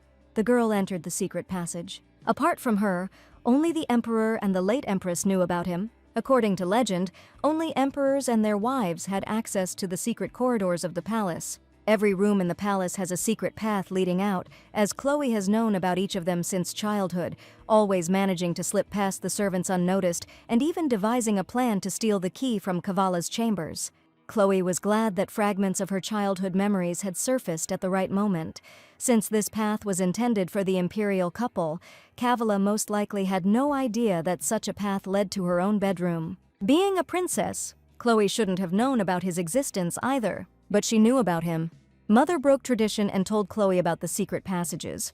Perhaps she foresaw that danger would one day overtake her daughter, so she revealed the secret to protect her. At the time, Chloe didn't understand why she needed this information, or why Mother forbade sharing it with anyone. Chloe stepped confidently down the descent into the darkness. She thought about her mother. She swore to her that she would definitely survive. She had no shortage of confidence. Finally, Chloe was there. Mother told her to place the key above the door. Chloe followed the directions she had learned as a child to the letter. She succeeded, and the door swung open in front of the girl. So this is what the Empress's treasury was like. Jewelry worn by the first ruler of the ancient kingdom. The rings that Chloe's mother loved so much. Each of them was priceless, and it was unclear how to take it all away from here. Chloe grabbed everything indiscriminately, and her bag was filled to the brim, so it was unlikely that she would be able to take anything else. Chloe wondered if there was something around here that could hold the jewelry, and soon found something suitable. It seemed odd that such a tattered bag would be in a place like this, but Chloe decided she was lucky and would just use it to carry the rest of the jewelry. First, she decided to look inside. What was there looked like the Holy Grail? It had a hole all the way to the bottom. Chloe assumed it was decorative. It looked incredibly old, covered in scratches. Chloe wasn't sure about its value. It was heavy and didn't look particularly expensive, so she decided to leave it there. Her bags were already overflowing. Chloe took everything she could carry. Now she needed to get out. Even though she managed to slip through the secret passage, she could get into trouble if Kavala discovered her tracks. So the ideal solution was to burn the place to hell. This will make it impossible to determine what valuables were missing or to identify the robber. Once the flames die down, Chloe will scatter some decorations around. Kavala's greedy subordinates won't be able to resist pocketing them, and the more diamonds there are, the harder it will be to find the real culprit. However, one thought stopped Chloe. This ancient grail. For some reason, she couldn't get it out of her head. She didn't know if he had any value to Kavala. Okay, let him suffer, Chloe decided. At this point, a fire was already noticed in the palace, and it was determined that the Empress's treasury was on fire. Nobody understood how it caught fire. The maids whispered that a thief had broken into the Empress's chambers the previous night, and perhaps this too was his doing, but it was unclear how he had managed to escape. The treasury burned to the ground. The loss was irreparable. The maids saw someone suspicious that night. This man wandered among the fire. He picked up the jewel from the floor and put it in his own pocket, greed clouding his mind. But he wasn't the only one who pocketed the jewels last night. What else could you expect from people? Chloe was satisfied. Everything was going according to her plan. Returning to her room, Chloe hid all the jewelry as quickly as possible. She placed them inside a teddy bear that her mother had once given her. The maids never touched it, and Chloe hid the rest in a compartment at the bottom of the box where the toy was kept. As soon as Chloe arrives in Ronheim, she will immediately exchange them for money, and after a while, even Kavala will not be able to track them. No one will know that the real thief was the princess. The only ones who saw her face altered by magic were the guards. But that red-haired girl knew who Chloe really was. If she is caught and her deception is exposed, it is unknown what will happen to her plan for revenge. Chloe forced herself to calm down, told herself that everything would be okay, and remembered her past life. Kavala Spread wanted posters for the girl throughout the empire. She even organized search parties, but found no one. This means that this time everything will be the same. Chloe will be heading to Ronheim soon. Chloe had no reason to worry, because they would never see the thief again. At this time, the red-haired girl thought that she could never have imagined that she would be declared a thief and arsonist of the Empress's palace. She believed that the girl, the real culprit, should take responsibility for what she had done. The red-haired girl was sure that she would make the stranger pay for everything when they met again. Kavala was furious. She didn't understand why it was impossible to catch this thief. She wanted to know how the thief could have learned about the magic key and used it, since she and her interlocutor were the only ones who knew about its existence. She asked if this was his doing, if he had conspired with that devil to steal the imperial jewels. She screamed at the man who was kneeling in front of her. He said that his sister knows him better than anyone else. He would never betray her. He promised her that he would return every single piece of jewelry. He tried to persuade her to calm down and pull herself together. Okay, Kavala said finally. She was ready to trust him one last time. She heard that the fire had already been cleared and wanted to know if her grail had been found. It wasn't found, but the girl couldn't have stolen it, so there was no need to worry. Kavala asked why he was so sure of this. He explained that she simply had no need for this thing. At first glance, the grail looks like a simple decorative item, and besides, it is hidden in an old, tattered bag. The thief would not even look at it. Kavala told him to hold his tongue until she placed the relic right in front of her. He himself knew how much effort she had put into finding a way to awaken him, and very soon she would get hold of the key with Chloe's help. But it will be of no use if Kavala stands here without the Holy Grail, and it must be returned by then. Kavala's brother had to do everything possible to get it back to her. The rest of the jewelry wasn't that important. Endless youth awaited her, a treasure that could not be compared with any pieces of glass, and unshakable power. Her brother reminded Kavala that if she used the relic, everyone would know she had it, and the Ronheimians would not sit idly by. But she didn't care. Kavala said that by the time she mastered this power, Ronheim would be wiped off the face of the earth. His men will be condemned for abandoning the princess to her fate. Kavala's brother asked if she was going to use the princess as bait.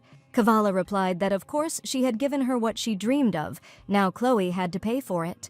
"Everything will be as you wish, sister," said Kavala's brother, and she replied that it certainly was. She demanded that the girl who had started this whole mess be brought to her only by tearing it apart with her own hands. Could Kavala satisfy her rage? Kavala also asked if the person who was supposed to accompany Chloe was ready, and Kavala's brother replied that she would enter the palace on the day of Chloe's departure. Kavala said that she trusted him in this matter. He had to make sure that she was treated properly. She was an important person. One disaster followed another. The palace was in chaos, the wedding ceremony was cancelled, and the day of departure to Ronheim was rapidly approaching. Chloe had been ready to leave for a long time, but something was still bothering her. Very soon she will get into the carriage. But Call had never visited her since then, and she wanted to say goodbye to him properly. It was the first time they had been separated for such a long time. Had something really happened to her friend? Perhaps it was because the maids never left the princess's side for a second. They were busy with the bustle of wedding preparations, and Call was always so careful that he didn't find a moment to show up. Chloe went to the maids and told them to put it all away. She said that she didn't need it anyway. The maid explained with surprise that it was a gift from the Empress. Was the princess really going to neglect her generosity? Chloe didn't see any point in wearing a summer dress in Ronheim, where the blizzard howled year-round. It was nothing more than just proof that Kavala wanted to show her supposed concern for her. That's why Chloe didn't plan to take it with her to Ronheim. She can wear this dress when she returns to the Imperial Palace, and before the trip, she wants to be alone with her thoughts, so the maids need to leave her. The maids left, grumbling that she had become so nervous with age. But if she wanted to be alone, they could leave her alone. Chloe was glad that she had managed to drive them out. "Call, are you there?" Chloe called. She was alone now, he could come. This was their only chance to say goodbye. He had told her not to worry. No matter where she went, he would always be there.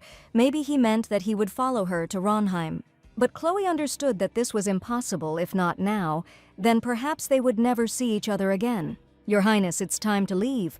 Chloe heard and thought that, after all, they had never met him. It was painful, but if she stayed here any longer, she would be under suspicion. She should at least leave a letter for him, Chloe thought, and suddenly noticed a note on the table. She didn't see her here a second ago. "Don't worry, I will follow you everywhere," it said. This short line made Chloe feel emotional. Thank heavens Call didn't abandon her. He kept his promise to stay by her side. "Your Highness." Chloe's voice was called from behind the door again. Chloe brushed away a tear and thought that if anyone found the note, she could be in danger. They were already starting to hurry her out of the door, and the girl decided that it would be better to leave a note in the room. At the threshold of the chambers, Chloe turned around and thought that the servants would never know who exactly wrote it anyway. They must have been waiting for her for a long time. Accompanied by her maids, Chloe went out to Marquis Rodrian. She asked if they needed to leave right away. The Marquis turned around slowly upon hearing her voice. "Of course, Your Highness," he said. The maids were discussing how the mad princess was finally leaving, and that perhaps the palace would be calmer now.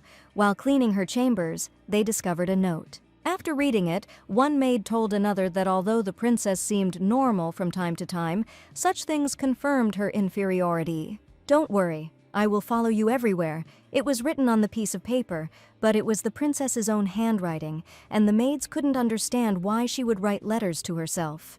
It must have been a so-called imaginary friend. Because sometimes the princess talks to herself, and the note was just part of the illusion, it all looked pretty terrible. How could she go crazy to such an extent? Most likely, she inherited the illness from the late empress. Suddenly, there was a loud sound from the door swinging open. It was a knight from Ronheim, but the princess had already left, and it was unclear what brought him here. The knight was looking for the box, and when he found it, he tried to pick it up and carry it away. One of the maids was indignant that he dared to touch something that belonged to the palace. How could a stranger allow himself to do this? "How dare I?" the knight asked again, and then declared that it was funny to hear this from servants who spread rumors about their own mistress. This rebuke outraged the maids. What did this barbarian dare to say? How insolently he looked at them. The knight had heard before that the princess was Kavala's adored daughter, but the servants said such nasty things about her that it was hard to even imagine how badly she was treated. Her Highness did not look at all distraught when she asked him to bring a box from her chambers, which contained something very important to her. She also didn't act rudely compared to the rest of the people of Arenthal. She apologized for bothering him, an ordinary knight of Ronheim. "Your Highness," he called out to the princess as he approached the carriage. He said that he had brought what Her Highness had asked for, and the Marquise praised him. "Thank you, knight," the princess said with a dazzling smile. After everything he had seen, the knight felt a little sorry for her. She knew nothing of his thoughts and continued to smile, and the Marquise said that if she had taken what she needed, then it was time for them to go. He wanted to tell her something. He asked her to call him by his first name, Alex, if that was convenient for her. And then he called her his mistress. The princess was surprised at first, then she became happy and said that she would be very pleased to deal with him now. Chloe really liked the way he called her. It meant that these people accepted her. Finally, the carriage and its accompanying riders set off. "This day has come," said Kavala, who had been watching the departure from the window. So far, everything she saw was going according to her plan. Andrea didn't understand what the hell his mother was up to. He complained about this to his interlocutor, Viscount Pelsis, saying that he had already thought that he would finally be able to begin to accomplish great things, having emerged from his mother's shadow.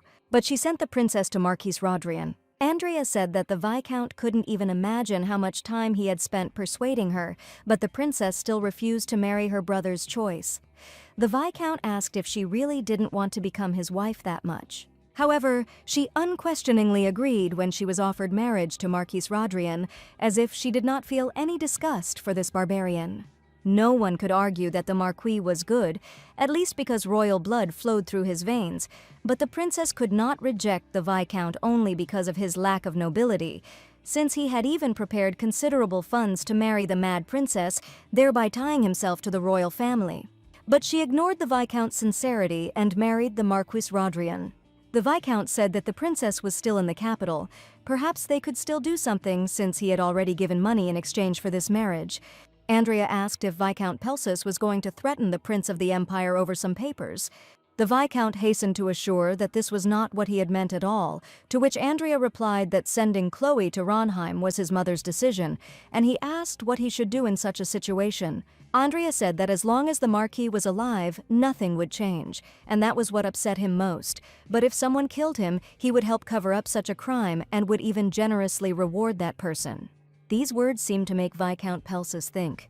The Viscount asked what would happen if the man asked for the princess as a reward, and Andrea replied that of course he would. If anyone would agree to accept a princess tainted by a marriage alliance with a barbarian, Andrea would be honestly grateful. The Viscount thought that if such an act would help him join the royal family, then so be it. After the wedding, he will simply lock the girl away somewhere so that she doesn't cause problems. No one will miss the mad princess anyway. In this case, the Viscount was ready to fulfill all the prince's wishes. Meanwhile, the carriage in which Chloe was riding continued its journey. The girl, as if enchanted, looked out the window at the landscapes flashing behind the glass. "Have you lost something?" the Marquise finally asked her. She explained that it was simply the first time she had been outside the palace, and everything seemed so unusual and unfamiliar to her. Callias was very surprised that this happened. For the first time, it turned out that the princess had never left the palace and had never traveled anywhere. Chloe replied that no, and thought that she had lived like a bird in a cage. There was some awkward atmosphere between them. The Marquis suddenly took out some kind of scroll and said that he asked for forgiveness in any case. All this was in the past. He asked Chloe to look. It was a map. The girl did not understand what her companion had suddenly planned.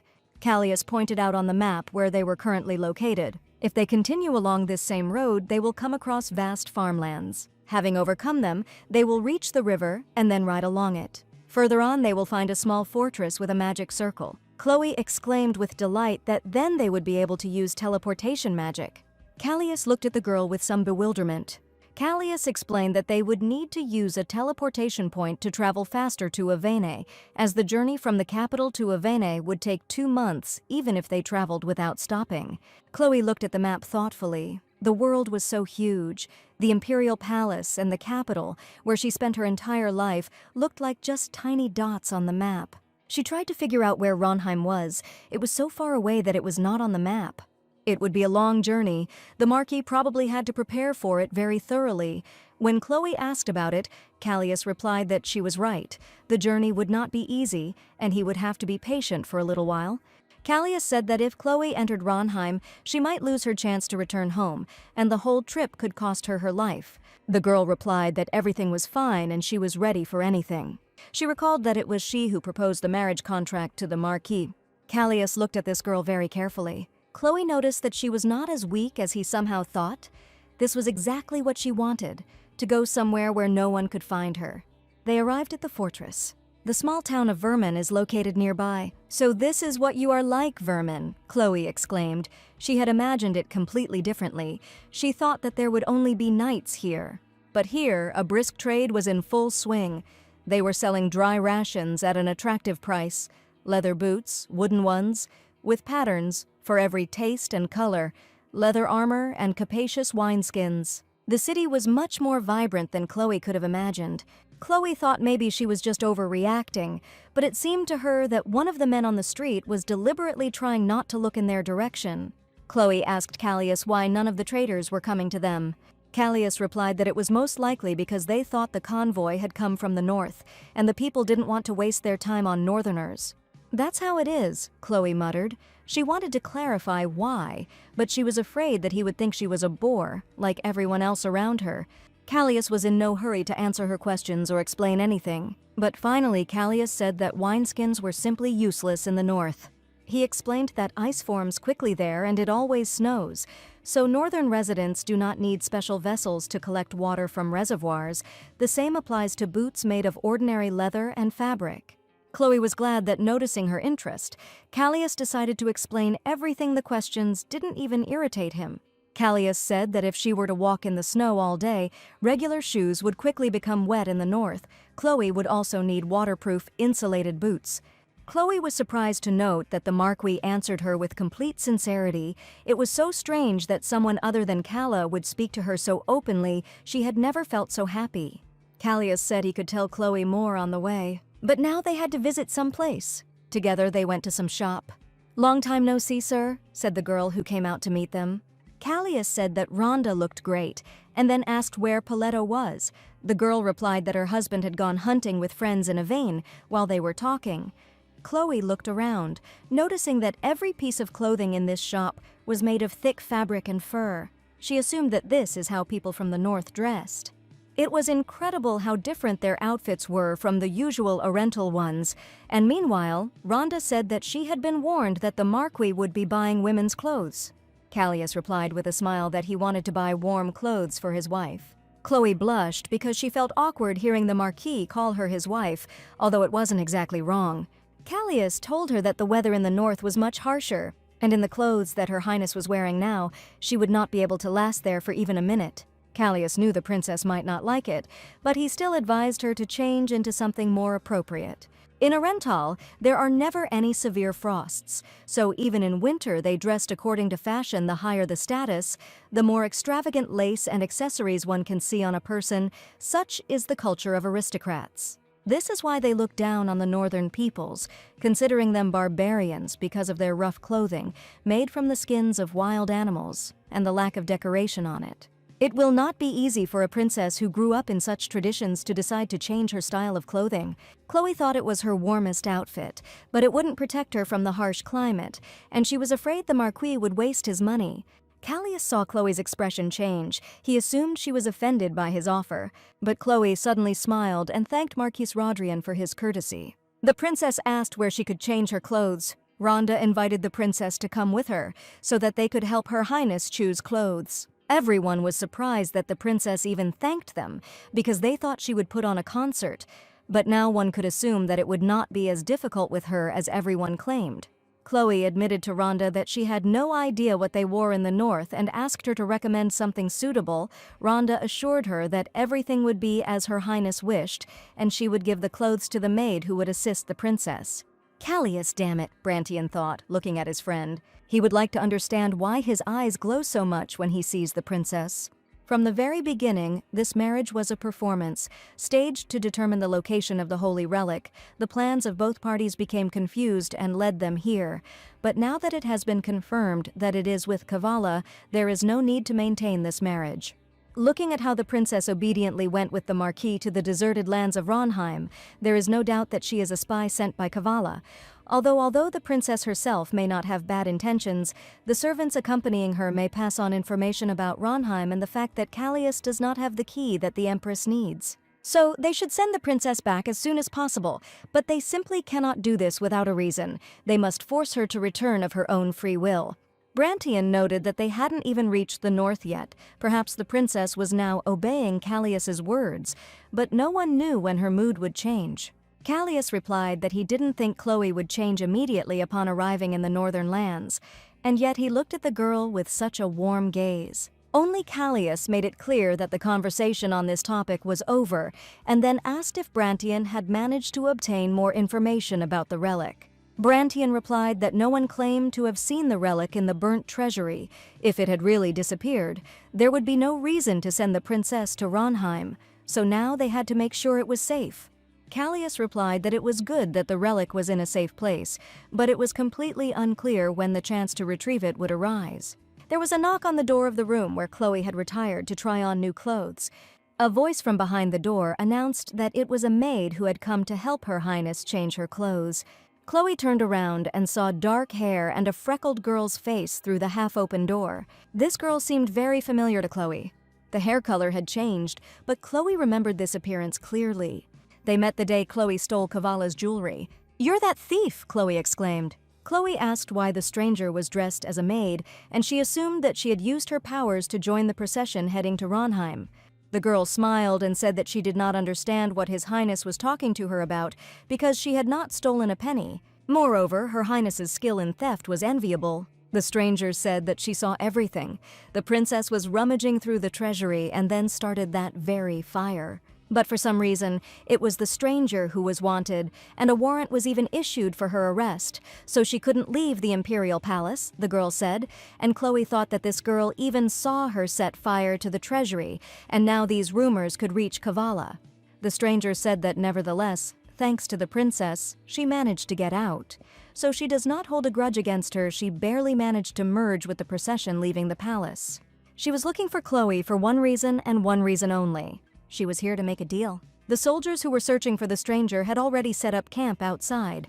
If the princess allowed them to accompany her, the stranger would be able to successfully escape, and then she would take the secret of that day with her to the grave. The stranger wanted to know what the princess thought about becoming accomplices. Chloe thought that the soldiers the stranger mentioned must be Kavala's men. If she refused the deal now, the stranger would hold a grudge and tell them everything that happened that night. Then Chloe would be in a difficult situation. No matter how she felt about it, the deal was very profitable for Chloe, so she told the stranger that they had come to an agreement because she herself needed a servant who had no connection with Kavala. "Wonderful, Princess Chloe," the stranger said with a smile. She said her name was Ramya Blake and expressed hope that they would work together. After this, Ramya reminded that Her Highness wanted to change her clothes. Judging by the guards accompanying the princess, they were natives of the north. Ramya managed to find out about their tastes in clothes, and she brought the princess something. Ramya suggested that Chloe take a closer look at the skin, which she would never find in Orenthal. She offered outfit after outfit, claiming that they were supposedly tailored for Chloe. Ramya found outfits that could suit a princess, declaring that with such a face any clothes would look great. Chloe wondered if she could trust this girl. Brantian reminded Callias that they would need to go to the teleportation point soon, but the Marquis said that they would wait a little longer. Chloe came up and thanked him for waiting. She understood that she had to wait for quite a long time. She asked if the outfit she was wearing suited her. It was the first time she was trying on clothes from the northern peoples, so she wasn't sure if everything fit her well. Callias looked at her without taking his eyes off her, but for some reason did not say a word. Chloe didn't understand the Marquise's silence. Was it really that bad? Ramia smirked behind her, and Brantian realized that Callias was head over heels in love with this girl. Finally, Callias said that it suited Chloe very well. Chloe realized that this was the first time she saw embarrassment on the Marquise's face. Ramia whispered in her ear that she had said so, that the Marquis would like it. Brantian thought that if things continued like this, they wouldn't be able to send the princess back. He apologized for his tactlessness and introduced himself to Her Highness, stating that he was Viscount Brantian Creef, assistant to the Marquis. Chloe said with a smile that it was nice to meet her and hoped they would get along. Brantian reported that all preparations were complete. It was time to go to the teleportation point. The crew entered a circle glowing with magical symbols, and Chloe couldn't help but let out a surprised cry. It was so amazing that she simply couldn't believe her own eyes in her past life. She was always locked in the palace, so she simply didn't have the opportunity to see something like this. "Wait a moment, Your Highness," Chloe suddenly heard. Callias pulled her towards him, saying that too much light could make her dizzy. It was too close. Chloe muttered with embarrassment that this was all her first time, so she didn't know anything. Callias sighed, and Chloe actually saw that flash of light. She opened her eyes with difficulty after losing consciousness. Someone asked her if she was awake. She liked the low, but at the same time gentle voice, its timbre, but she could not remember who it belonged to. Finally, she remembered it was Marquis Rodrian. Chloe realized she was lying on his lap, but all she remembered was looking at the light from the teleportation circle a second ago. The Marquis explained that she had briefly lost consciousness during the transfer, something that happened quite often, so she had nothing to worry about. But Chloe was incredibly uncomfortable about the whole thing. She tried to calm her heart, because Callias could hear how fast and strong it was beating. Callias asked her if she would like to look at the landscape outside the window while she was sleeping. They managed to leave the fortress city. Now they were already in the northern lands. Chloe had never seen so much snow before. Everything around was absolutely white. At the moment, they were passing through Aven, a region with the least amount of precipitation, so the teleportation point was located here because the situation in other settlements was much worse. Chloe asked in amazement, was that really possible since literally everything here was covered in snow? Callias explained that this was precisely why Ronheim had always had an advantage during times of external invasion. He asked if Chloe wanted to go out and admire the beauty of the snowy plains, and the girl hopefully asked if it was possible. "Of course," the Marquis replied and helped her out of the carriage. "He just asked me to be careful because the snow here is so deep that you can easily fall through." It was hard to believe that Chloe would be living here from now on. In this land where the wind seems to pierce the skin and the frosty air makes breathing difficult. It was a terrible place where you could freeze to death. However, Chloe was confident in her decision. She will have no choice but to fall in love with the kingdom of ice and cold. Callias watched the princess's reaction to this land. He came closer to throw the fur-lined cloak over her shoulders. Callias said that the north wind was very harsh. Chloe turned to face him, tears in her eyes. Callias said that Her Highness was strong, and he expressed confidence that she would soon get used to the climate of this place. Chloe thought she knew she had chosen him for a reason. One day, a dear friend of hers gave her a good idea, Chloe said. "He told me to pick my 5 happiest memories and play them in my head when real life gets tough. Then there will be a desire to live on," but Chloe didn't have so many positive memories in the past. When things got tough, the first person she thought of was Call, because other than their meeting, there were no moments she wanted to remember. "Thank you, Marquis," Chloe said, smiling as she had more good memories today. Chloe, thought Callias, looking at her. He thought she had completely forgotten him, but she remembered everything, and he was glad to hear it. "When the sun goes below the horizon, the blizzard will intensify," explained Callias, and suggested returning to the cart. They soon arrived at an inn in Avens, and the maid accompanying the princess was outraged that Her Highness would have to spend the night in such a dilapidated place. The maid demanded that the lord of this territory be notified of the princess's arrival, so that he could provide her with quarters in his castle. They had been arguing about this for half an hour. Chloe thought that this was the longest trip of her entire life. She just wanted to rest. She did not understand at what point the situation went wrong. A couple of hours earlier, Callias had explained to her that in the north, snowstorms intensified sharply as night fell. The journey could be difficult for pioneers. The road to Ronheim would be long, and if they set out now, they would have to set up camp in the mountains anyway. Therefore, it was worth stopping in Avon and continuing our journey in the morning with renewed strength. But since their schedule was tight, they would have to spend the night not in the Lord's castle, but at an inn, and Chloe was not against such a development of events. If she officially informs the Lord of her arrival, he will be obliged to receive her as a royal person. In exchange for this, as a sign of gratitude, Chloe will have to stay in the Lord's castle for several days to take part in social events. Even the emperor himself often chooses to abstain from social receptions during provincial inspections. For a princess who was simply moving into her husband's domain, it would be unwise to disturb the Lord. Chloe did not want to attract unnecessary attention, but as soon as the Marquise left, everything went wrong. Brantian assured that this decision was made jointly by the Marquis and Her Highness, but for some reason the maid insisted on disregarding the wishes of her own mistress. The maid said that Her Highness had always lived in the palace and did not even know what an inn was, and it was the duty of her attendants not to allow her to suffer because of her ignorance.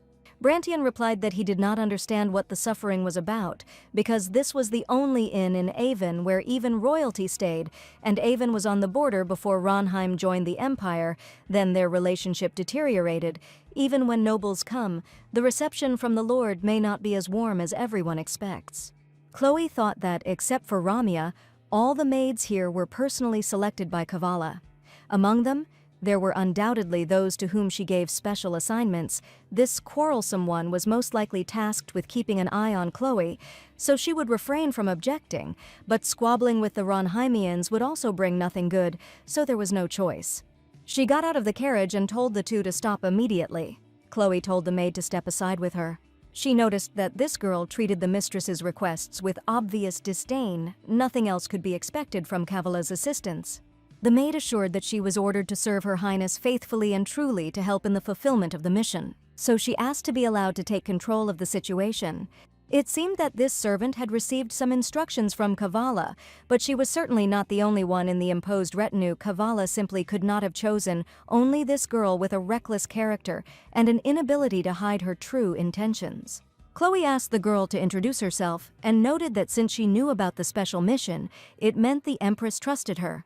The maid's name was Vanessa, and Chloe reminded her that she had to win the Marquise's trust and reveal his secrets. If Vanessa stubbornly refused to cooperate, the people of Ronheim would treat them with hostility. Chloe asked why Vanessa was deliberately provoking the Marquise's assistants and making her princess's task more difficult. Chloe asked if Vanessa was taking the imperial orders so lightly. She had to be sure that this girl would not disrupt her plans. Vanessa had absolutely no idea what was happening.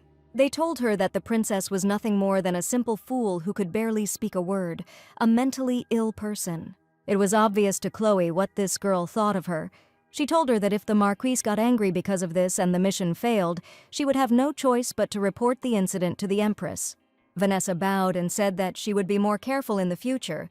Chloe noted with surprise that the girl accepted defeat too easily. It was so simple-minded. Chloe expressed her wish that something like this would not happen again. Then she told Viscount Creef that there was no point in bothering the Lord. She could easily have spent the night at the inn. Brantian hesitated for a moment, not quite prepared for such a rapid change. He said that he then asked Her Highness to go inside. One of the knights realized that the damned Idalians were clearly planning to use this marriage. Their real goal was to find out the master's secrets, so whispering in the cart, hoping that no one would hear, was very stupid. I should have reported this to Mr. Brentian immediately, but he said that he knew about it from the start. The knight was surprised that they brought the princess with them, fully aware of the threat. Brantian explained that this was an order from the Marquis, who probably had his own reasons for it, which suddenly caused indignation in the knight. He wanted to know why they had to call Prince Ronheim a Marquis, just to appease those oriental dogs. After all, he should have rightfully been called king. "Enough, Andrew," said Havoc Blago, commander of the Knights of Ronheim. He said that Andrew himself understood perfectly well that if the Imperials found out that the master was called a prince in Ronheim, or even worse, someone called him a king, it could be regarded as an attempt at rebellion. The knight darkened, asked for forgiveness. Brantian told him to go. Brantian and Havoc looked after him gloomily. Brantian asked if his interlocutor thought the knights were not disciplined enough, and Havoc agreed that it was high time to rein them in. Although, considering that most of the people in Ronheim Castle were blood relatives, it might not be easy. Nevertheless, the princess could not be allowed to become attached to the Marquise. It was true that the princess needed to be guarded. Havoc had to keep an eye on her during Brantian's absence. As soon as they arrived here, the first thing the Marquis did was to feed the cats. Now they had to find him. Vanessa ordered the maids to help the princess change her clothes. "Forgive the intrusion, Your Highness." Chloe heard the words addressed to her through her fatigue. The maids weren't particularly tidy, and Chloe thought she hadn't realized it because she had been traveling separately from the imposed entourage all this time. But now it was obvious that these girls were not only unfamiliar with each other, but also completely alien to palace etiquette. Now it was clear how Ramya had managed to blend in with them so easily. However, all these maids were selected by Kavala. She was trying to do something in this way. Ramya noticed that the princess was cold and suggested lighting the fireplace. Vanessa shouted at her that she had already said that everyone should act only according to her orders. She informed the other maids that everything was done in a strict order and everyone had to understand that. Chloe thought that Vanessa had authority over them. Vanessa asked her if she should order Ronheim's servants to prepare food for the princess. Chloe replied that she was not hungry. She thought that she could command the maids herself. She said that everyone had worked well today and could go and rest, without listening to Vanessa's objections. Chloe explained that the weather would be rough tomorrow morning, so they needed to get plenty of sleep today. This made the girls very happy, as they were all tired from the trip. Without listening to Vanessa's objections, all the maids hurried to their assigned room. Vanessa bowed and said that the maids were exhausted after a long journey and went to rest before their mistress, which was completely unacceptable, but Chloe objected that everything was fine since she herself had given them permission to do so. She said that Vanessa had probably left too and could go. Chloe was left alone in the room. She thought that her fears were confirmed. With the exception of Vanessa, all the others were not maids specially trained in imperial court etiquette. It was unclear why Kavala had sent these clumsy girls with her. Perhaps she wanted to divert suspicion from herself. Also, maybe Kavala thought that Vanessa alone would be enough to keep an eye on Chloe. In any case, she needed to take a closer look at the maids. There was a knock on the door. Ramya asked permission to come in. Chloe didn't understand what happened because she told everyone to go to bed. The girl entered the room with a bucket. Chloe didn't understand why she needed it. Ramya explained that she had decided to bring warm water so that the princess would not freeze to death. When she told the innkeeper that the princess might die, he panicked and hastily handed her a bucket. Ramya still found it funny to think about the expression on his face. Ramya advised Chloe to soak her feet in warm water. It will make her feel much better. Chloe said that Ramya first puts her in danger and then takes care of her. The girl replied with a laugh that now they are partners and colleagues. If the princess died earlier and Ramya didn't have time to escape, this could become a serious problem for her. Chloe noted that Ramya should also learn to watch her language. The new assistant was not lacking in rudeness, but for some reason this didn't even irritate Chloe. She asked when Ramya was planning to escape, because she probably wanted to go home as soon as possible. Her family must be worried about her. Ramya stated that her family is the people she meets along the way, and she calls home a place where she can lie down and rest. Chloe guessed that her new acquaintance was a tramp. Ramya replied that she was suggesting that she be considered a romantic wanderer. Chloe thought about their first meeting. Then the guards mistook the princess for Ramya and treated her like a vagabond. Perhaps Ramya really did sneak into the palace that night to steal something. Chloe asked the girl if she really was a wanderer, then why did she enter the Empress's palace? To which Ramya replied in confusion that she had been kidnapped. Chloe asked incredulously why, but Ramya replied that she had no way of knowing. She was just drinking in a tavern, fell asleep, and when she woke up, her hands and feet were in shackles and she was in a cage. Ramya had no idea why. She assumed they might be planning to sacrifice her. There was a knock at the door again, announcing that they had brought food for Her Highness. Ramya happily declared that she would finally be able to eat her fill. Chloe thought about it. She didn't understand why someone would kidnap a person and lock him in a cage. And all this happened in the palace of Kavala. Chloe remembered the man's face. She was sure she had seen him somewhere before. Suddenly a memory overtook her. He was the same errand boy who did all the dirty work for Viscount Pelsis. But what the hell could he be doing here? Perhaps Kavala was involved in this. Or Andrea could have been involved. Either way, it was necessary to figure out what they were up to. Ramya noticed that the princesses had clearly put in some effort with the dinner. The food was still warm. "Don't eat that!" Chloe cried, knocking the tray out of the girl's hands. Ramya was outraged, but Chloe didn't know what they could have put in the food. Viscount Pelsis's goal was also unclear, but it was quite obvious that he was planning something dangerous. "Ramya, we must warn the Marquise at all costs," Chloe exclaimed, rushing to her new friend. The magic that Ramya used to change Chloe's face, the princess asked to use it again if possible. She needed it for a very short time. She asked to use her and stay here in the guise of Chloe while she made her way to other places. Chloe, wrapped in a cloak, overheard some people rejoicing at the fact that they were located on another floor, away from these savages. These were the imperial knights that Kavala had assigned to the princess under the pretext of protecting her. Probably, just like the maids, they were supposed to keep an eye on her. Therefore, in order to avoid unnecessary suspicion, it was impossible to let them know that she was looking for the Marquis. So she asked Ramya to take her form and stay in the room. But she herself did not disguise herself as her, fearing that someone would sense something was wrong. In any case, they will treat her with distrust, but they will have no reason to refuse a wife looking for a husband. Even though it was a deal, Chloe wasn't very happy with their marriage being used in this way. She met Alex first and recognized him. It was the knight who, at her request, brought a box with a teddy bear and then asked her to call him by name. Chloe hoped that he would at least listen to her. Alex asked why my lady was dressed like that. Chloe only asked if Alex knew where the Marquis was. He didn't understand why she was even looking for him at such a time. Chloe explained that she had seen a suspicious man at the hotel, the Marquis might be in danger, and she had to warn him. Alex said that he had been standing here all this time, but had not seen anyone suspicious. No one except the maids had gone up to Her Highness's floor. Chloe objected that this could not be. There had to be more than one staircase leading up. They assumed that perhaps the stranger had entered through the window or had already hidden in another room, but there were imperial knights upstairs who would certainly have noticed if anyone suspicious had appeared.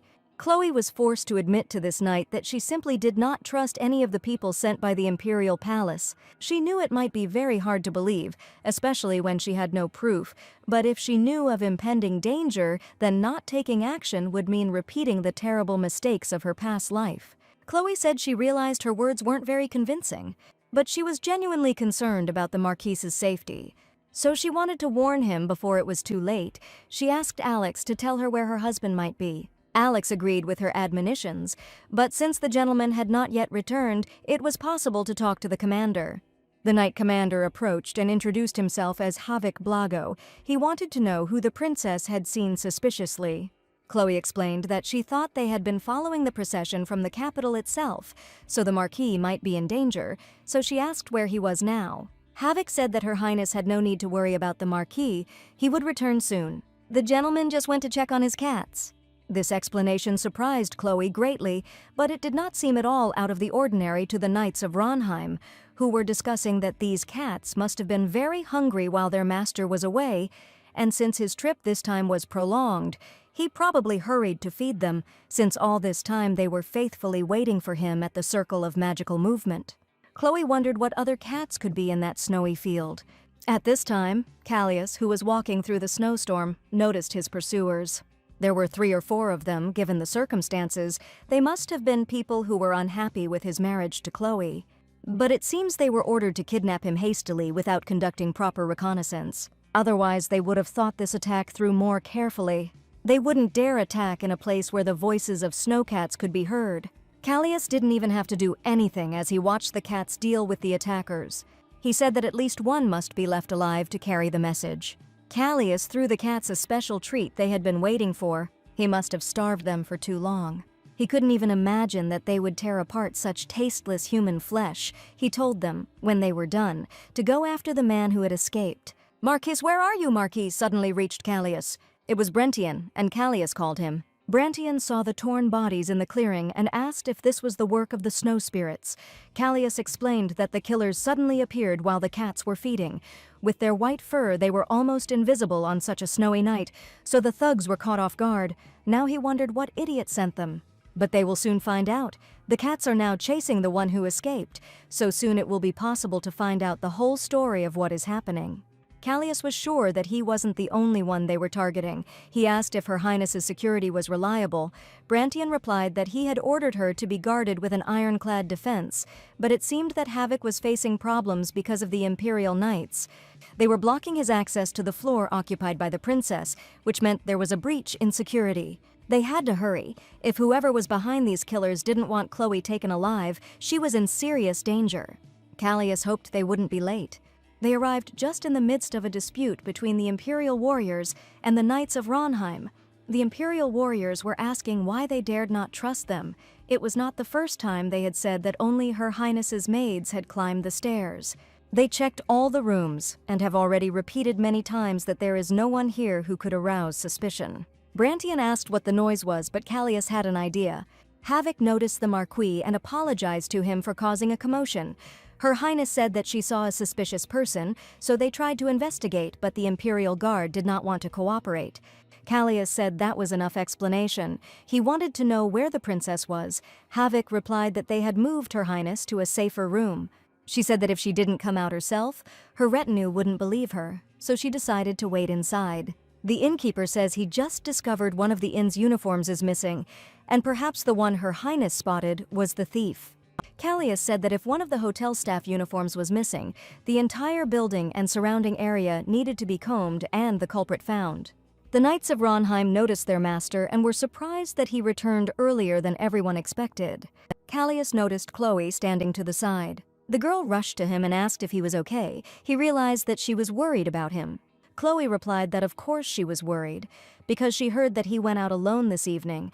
She asked if anything had happened, if anyone had followed him, but Callias replied that nothing had happened to be worried about. He asked if Chloe herself was okay, because he heard that she had seen a suspicious person. Chloe replied that she was fine, but she was a little surprised to see a man who served Viscount Pelsis here. She assumed that his appearance here meant that the Viscount was definitely up to something. But as she spoke, Callias noticed that the girl was trembling all over. Apparently Chloe was afraid of the Viscount, but Callias did not understand why she was so afraid of her ex-fiancé, whom she did not even know closely, whether this man had done something to her. He asked what Viscount Pelsis had done to frighten her so much. "Oh," the girl suddenly exclaimed, and Callias hastened to apologize, because succumbing to his emotions, he grabbed her by the shoulders. Chloe muttered that it was nothing. She hadn't even noticed how she was shaking. She explained that she was simply startled, worried that something might interfere with their marriage. Callias asked her not to worry because he would take care of everything. "Thank you," Chloe said. Just a moment ago she had been so nervous, but after hearing the Marquis's words, she immediately calmed down. Suddenly she heard a familiar voice. It was clearly Ramia. Chloe threw up her hands in excitement and hurried towards the disputants. The Imperial soldiers saw that Her Highness was somehow outside, although everyone said that she was in her room. Chloe rushed to Ramia. The girl's dress was covered in blood. She needed to know how badly she was injured. Ramia assured her that everything was fine. The blood was not hers. She said that she was lying in bed, as Chloe told her, when she felt someone suspicious approaching, so she just grabbed this knife and made a new hole in it. Ramya assumed he was in shock, so he immediately jumped out of the window. Chloe was very glad that Ramya was not so easy to defeat, but it was very dangerous. Ramya was surprised that the princess was worried about her. Chloe reminded that all this happened only because she herself asked Ramya for help. Ramya was surprised that the princess was so caring. Haviki approached Callias, who was watching the girls, and reported that they had captured the fugitive invader. That night, the light burned for a long time in the windows of the snow-covered house. Callias asked if the prisoner still refused to reveal the name of the person who ordered the hit. It was some amazing devotion for a mercenary. But an unfortunate incident happened tonight. Assassins came for Marquis Rodrian. But this happened in the midst of a raging snowstorm, and during the feeding of the snowcats. Callias said the snowcats also brought back the trophy they'd taken when they'd caught up with the last killer and torn apart the one who'd sent him. Callias asked the prisoner if he recognized the thing. It was a ring bearing the Viscount's seal, and the prisoner rushed forward with a cry, asking what the northern barbarian had done to him. The prisoner's reaction was very revealing. There was no need to ask more questions. Callias already understood that all this was the work of Viscount Pelsis, who probably still hadn't given up on the idea of marrying Chloe. "Marquis," Callias suddenly heard the voice of the princess, who somehow ended up here. Chloe explained that she wanted to know if the intruder had admitted that Viscount Pelsis was behind it, and Callias said that he had confessed as soon as he was shown the Viscount's ring. Chloe asked with surprise how the ring with the Viscount's seal ended up in the Marquise's possession, and whether he had really met him. Callias replied that he had not met him personally, but that his subordinates had met with him in his stead, although the cats, he thought, were more like friends than subordinates. Callias told Chloe that he had confessed to his crimes and said that he would accept punishment, then left the ring and hurried away. Chloe said that it sounded too unlikely that the Viscount would just leave. Callias suggested that perhaps he had changed his mind. According to him, he had sworn not to approach the princess again.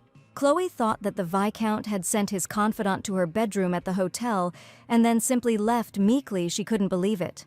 But the Marquis had no reason to lie. He assured Chloe that she did not need to worry. He would take care of everything. It seems like all she does is accept his help.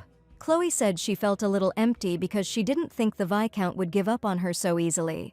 Yet she feels relieved, as if she has been released from the chains that have bound her for so long, while at the same time she has learned that even after she has left the Imperial Palace, the traps designed to drag her to hell still lurk everywhere. It was all true. If Chloe wanted to move forward, she had to cut off all avenues of Kavala's vile deeds as soon as possible. People tried to figure out what Her Highness meant. The princess tried to question the loyalty of the Imperial Palace warriors to the Adelian family. Chloe said that they only had one mission, to protect their princess, but yet they failed even in that one task. It was doubtful that it could be called the devotion they were talking about now. The guard commander reported that his unit consisted of only the most elite Imperial warriors. And that was also true, as they said they were not some band of disparate warriors simply sent to keep an eye on Chloe. They were also troops that had been stationed in Ronheim in advance according to Kavala's plan. Since Ronheim's harsh landscape makes surprise attacks and invasions difficult, infiltrating warriors into Ronheim with the princess in advance would allow for military operations to be carried out at any time. So while Chloe had the chance, she had to ensure that the palace guards remained here. Chloe asked what they were doing when the intruder was breaking into her room. The guards only came after they heard Chloe scream. Could they now say with certainty that they really intended to protect her? Chloe turned to Havoc and noticed that he was standing guard with them, then asked what his rating was. The Knight of Ronheim replied that the princess was right. They told him not to worry, as the safety of Her Highness was the duty of the Imperial warriors. But when she was actually in danger, they abandoned their posts and did not help in the search in any way.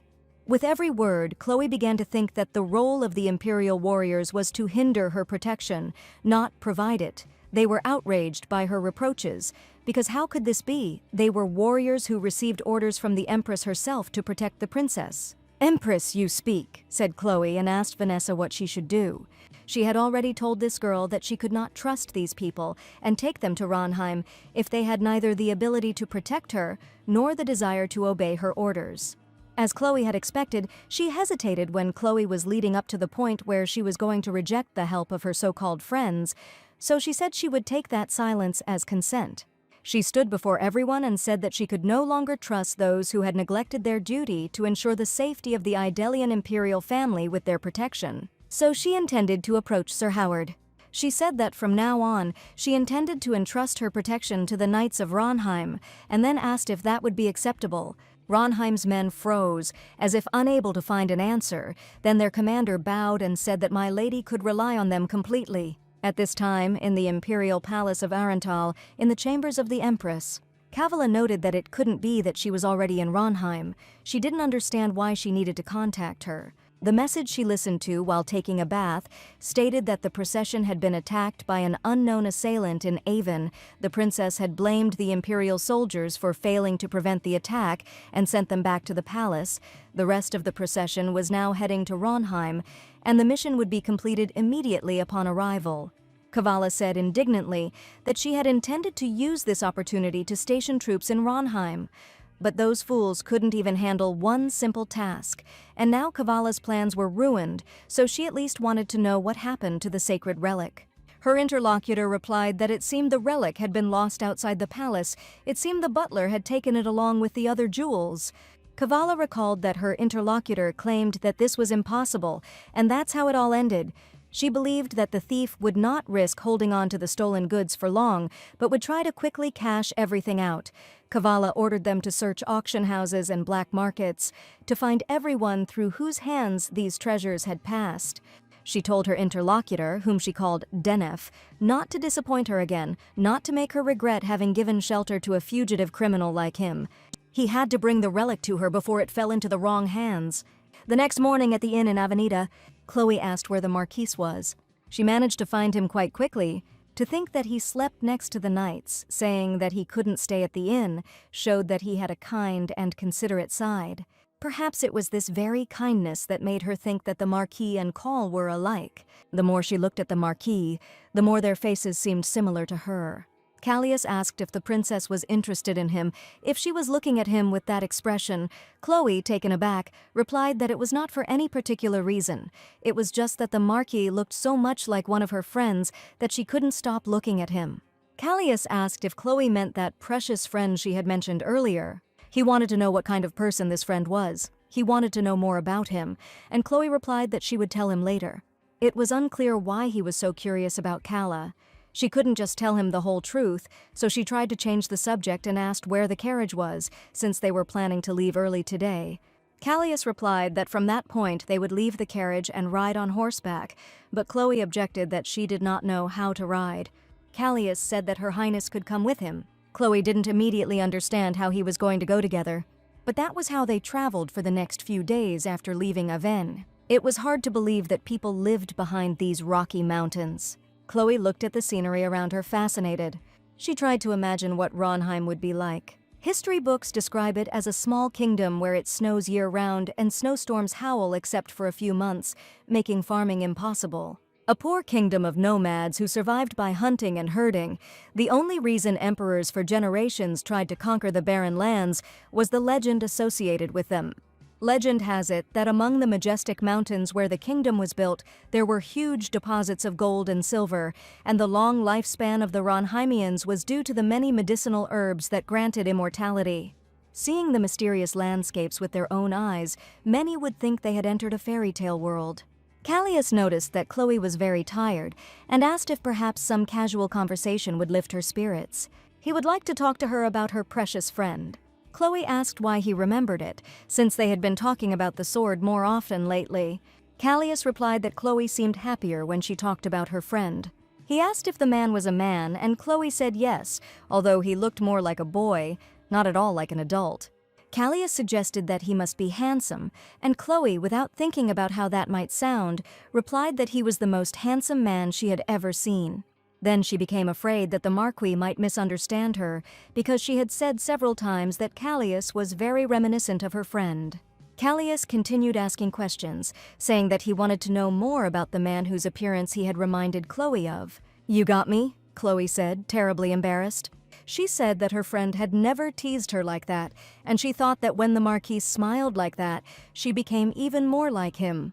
Chloe said that even after hearing the news of her upcoming marriage, her friend supported her. Callias asked if Chloe had spoken to her friend just before leaving. When she said yes, the Marquis's expression became visibly gloomy, and he said that he thought he might be acquainted with her friend, but since they had recently been in contact, he was apparently mistaken. Chloe objected that they couldn't be acquainted. He didn't even know about the existence of the Marquis.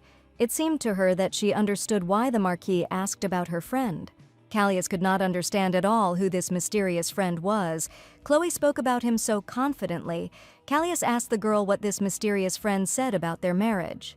Chloe replied that, of course, her friend was surprised by such unexpected news. In fact, she missed Call terribly, but she only told the Marquis that he had given them his blessing.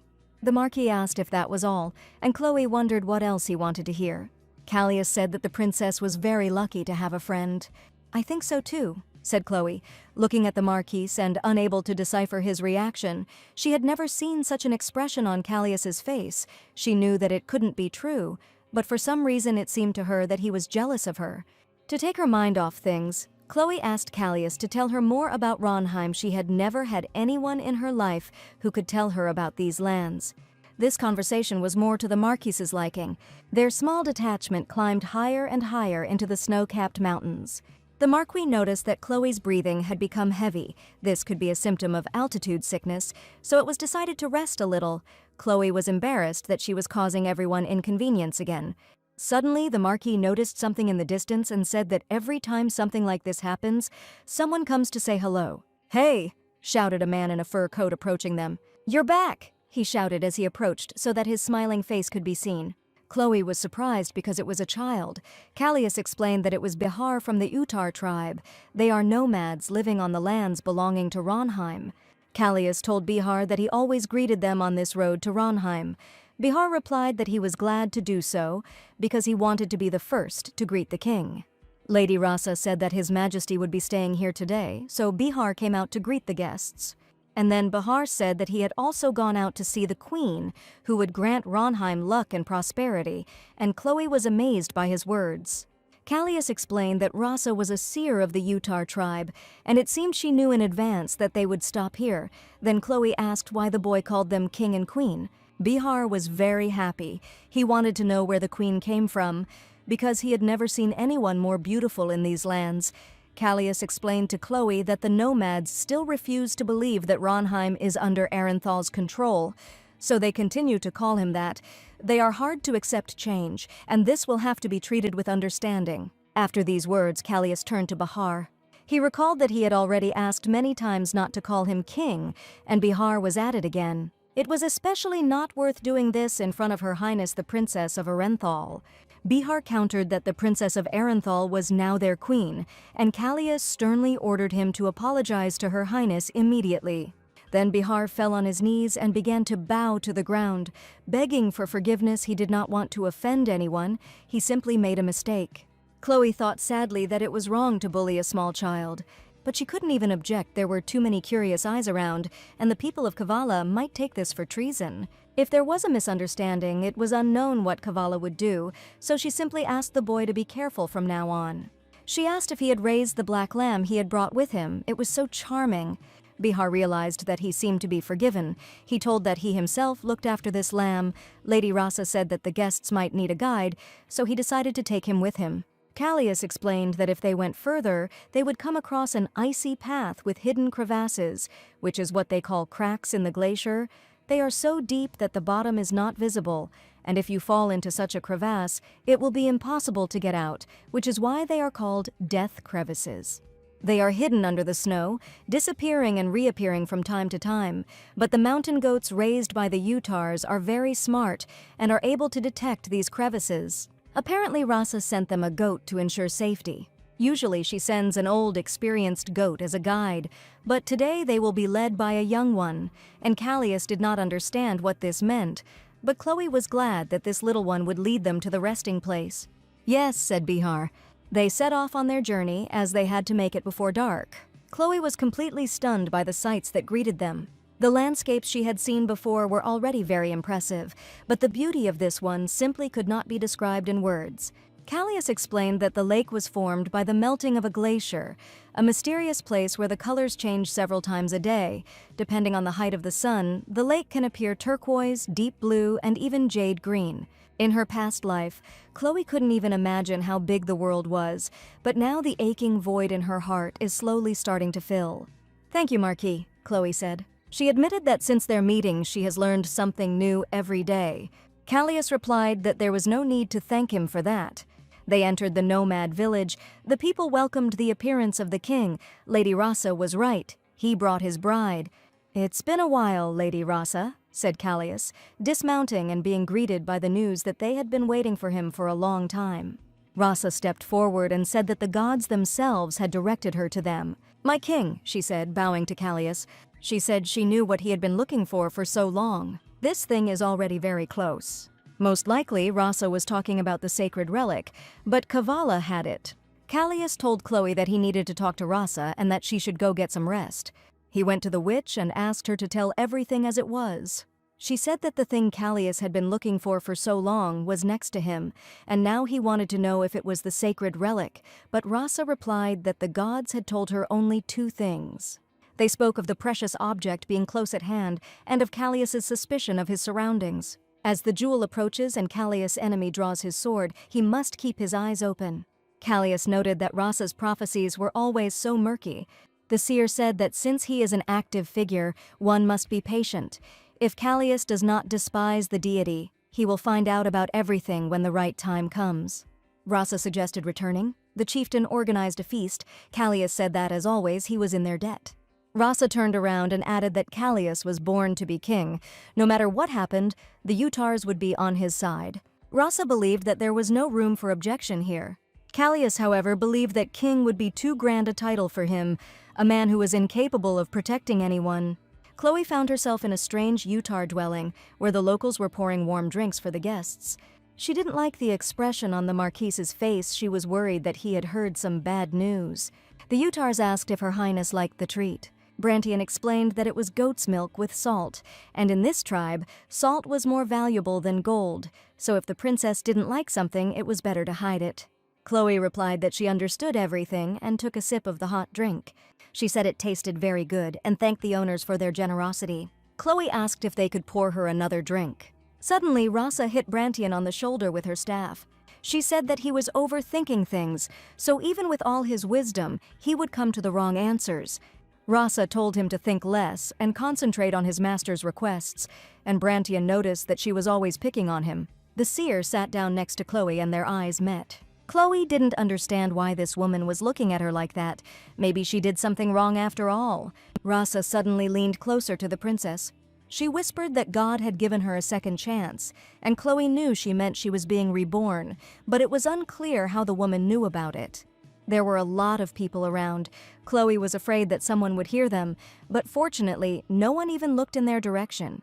Chloe decided to pretend that she didn't understand what Rusa was talking about. She said that she had no idea what she meant. Rasa told her to hold on to this opportunity with all her might.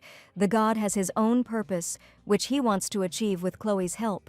Rasa said that Chloe needs to trust herself and not rely on illusions. Chloe was completely stunned by everything she heard. Rasa explained that illusions were swirling around Chloe, making her weaker, but since no one had told her about their existence, she had to recognize the danger herself. Chloe muttered that she really didn't understand what any of this meant.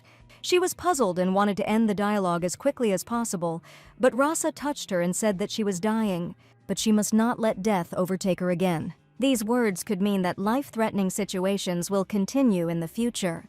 Rasa said that she couldn't explain everything to Chloe, but she would give her a hint, so the girl needed to remember her words.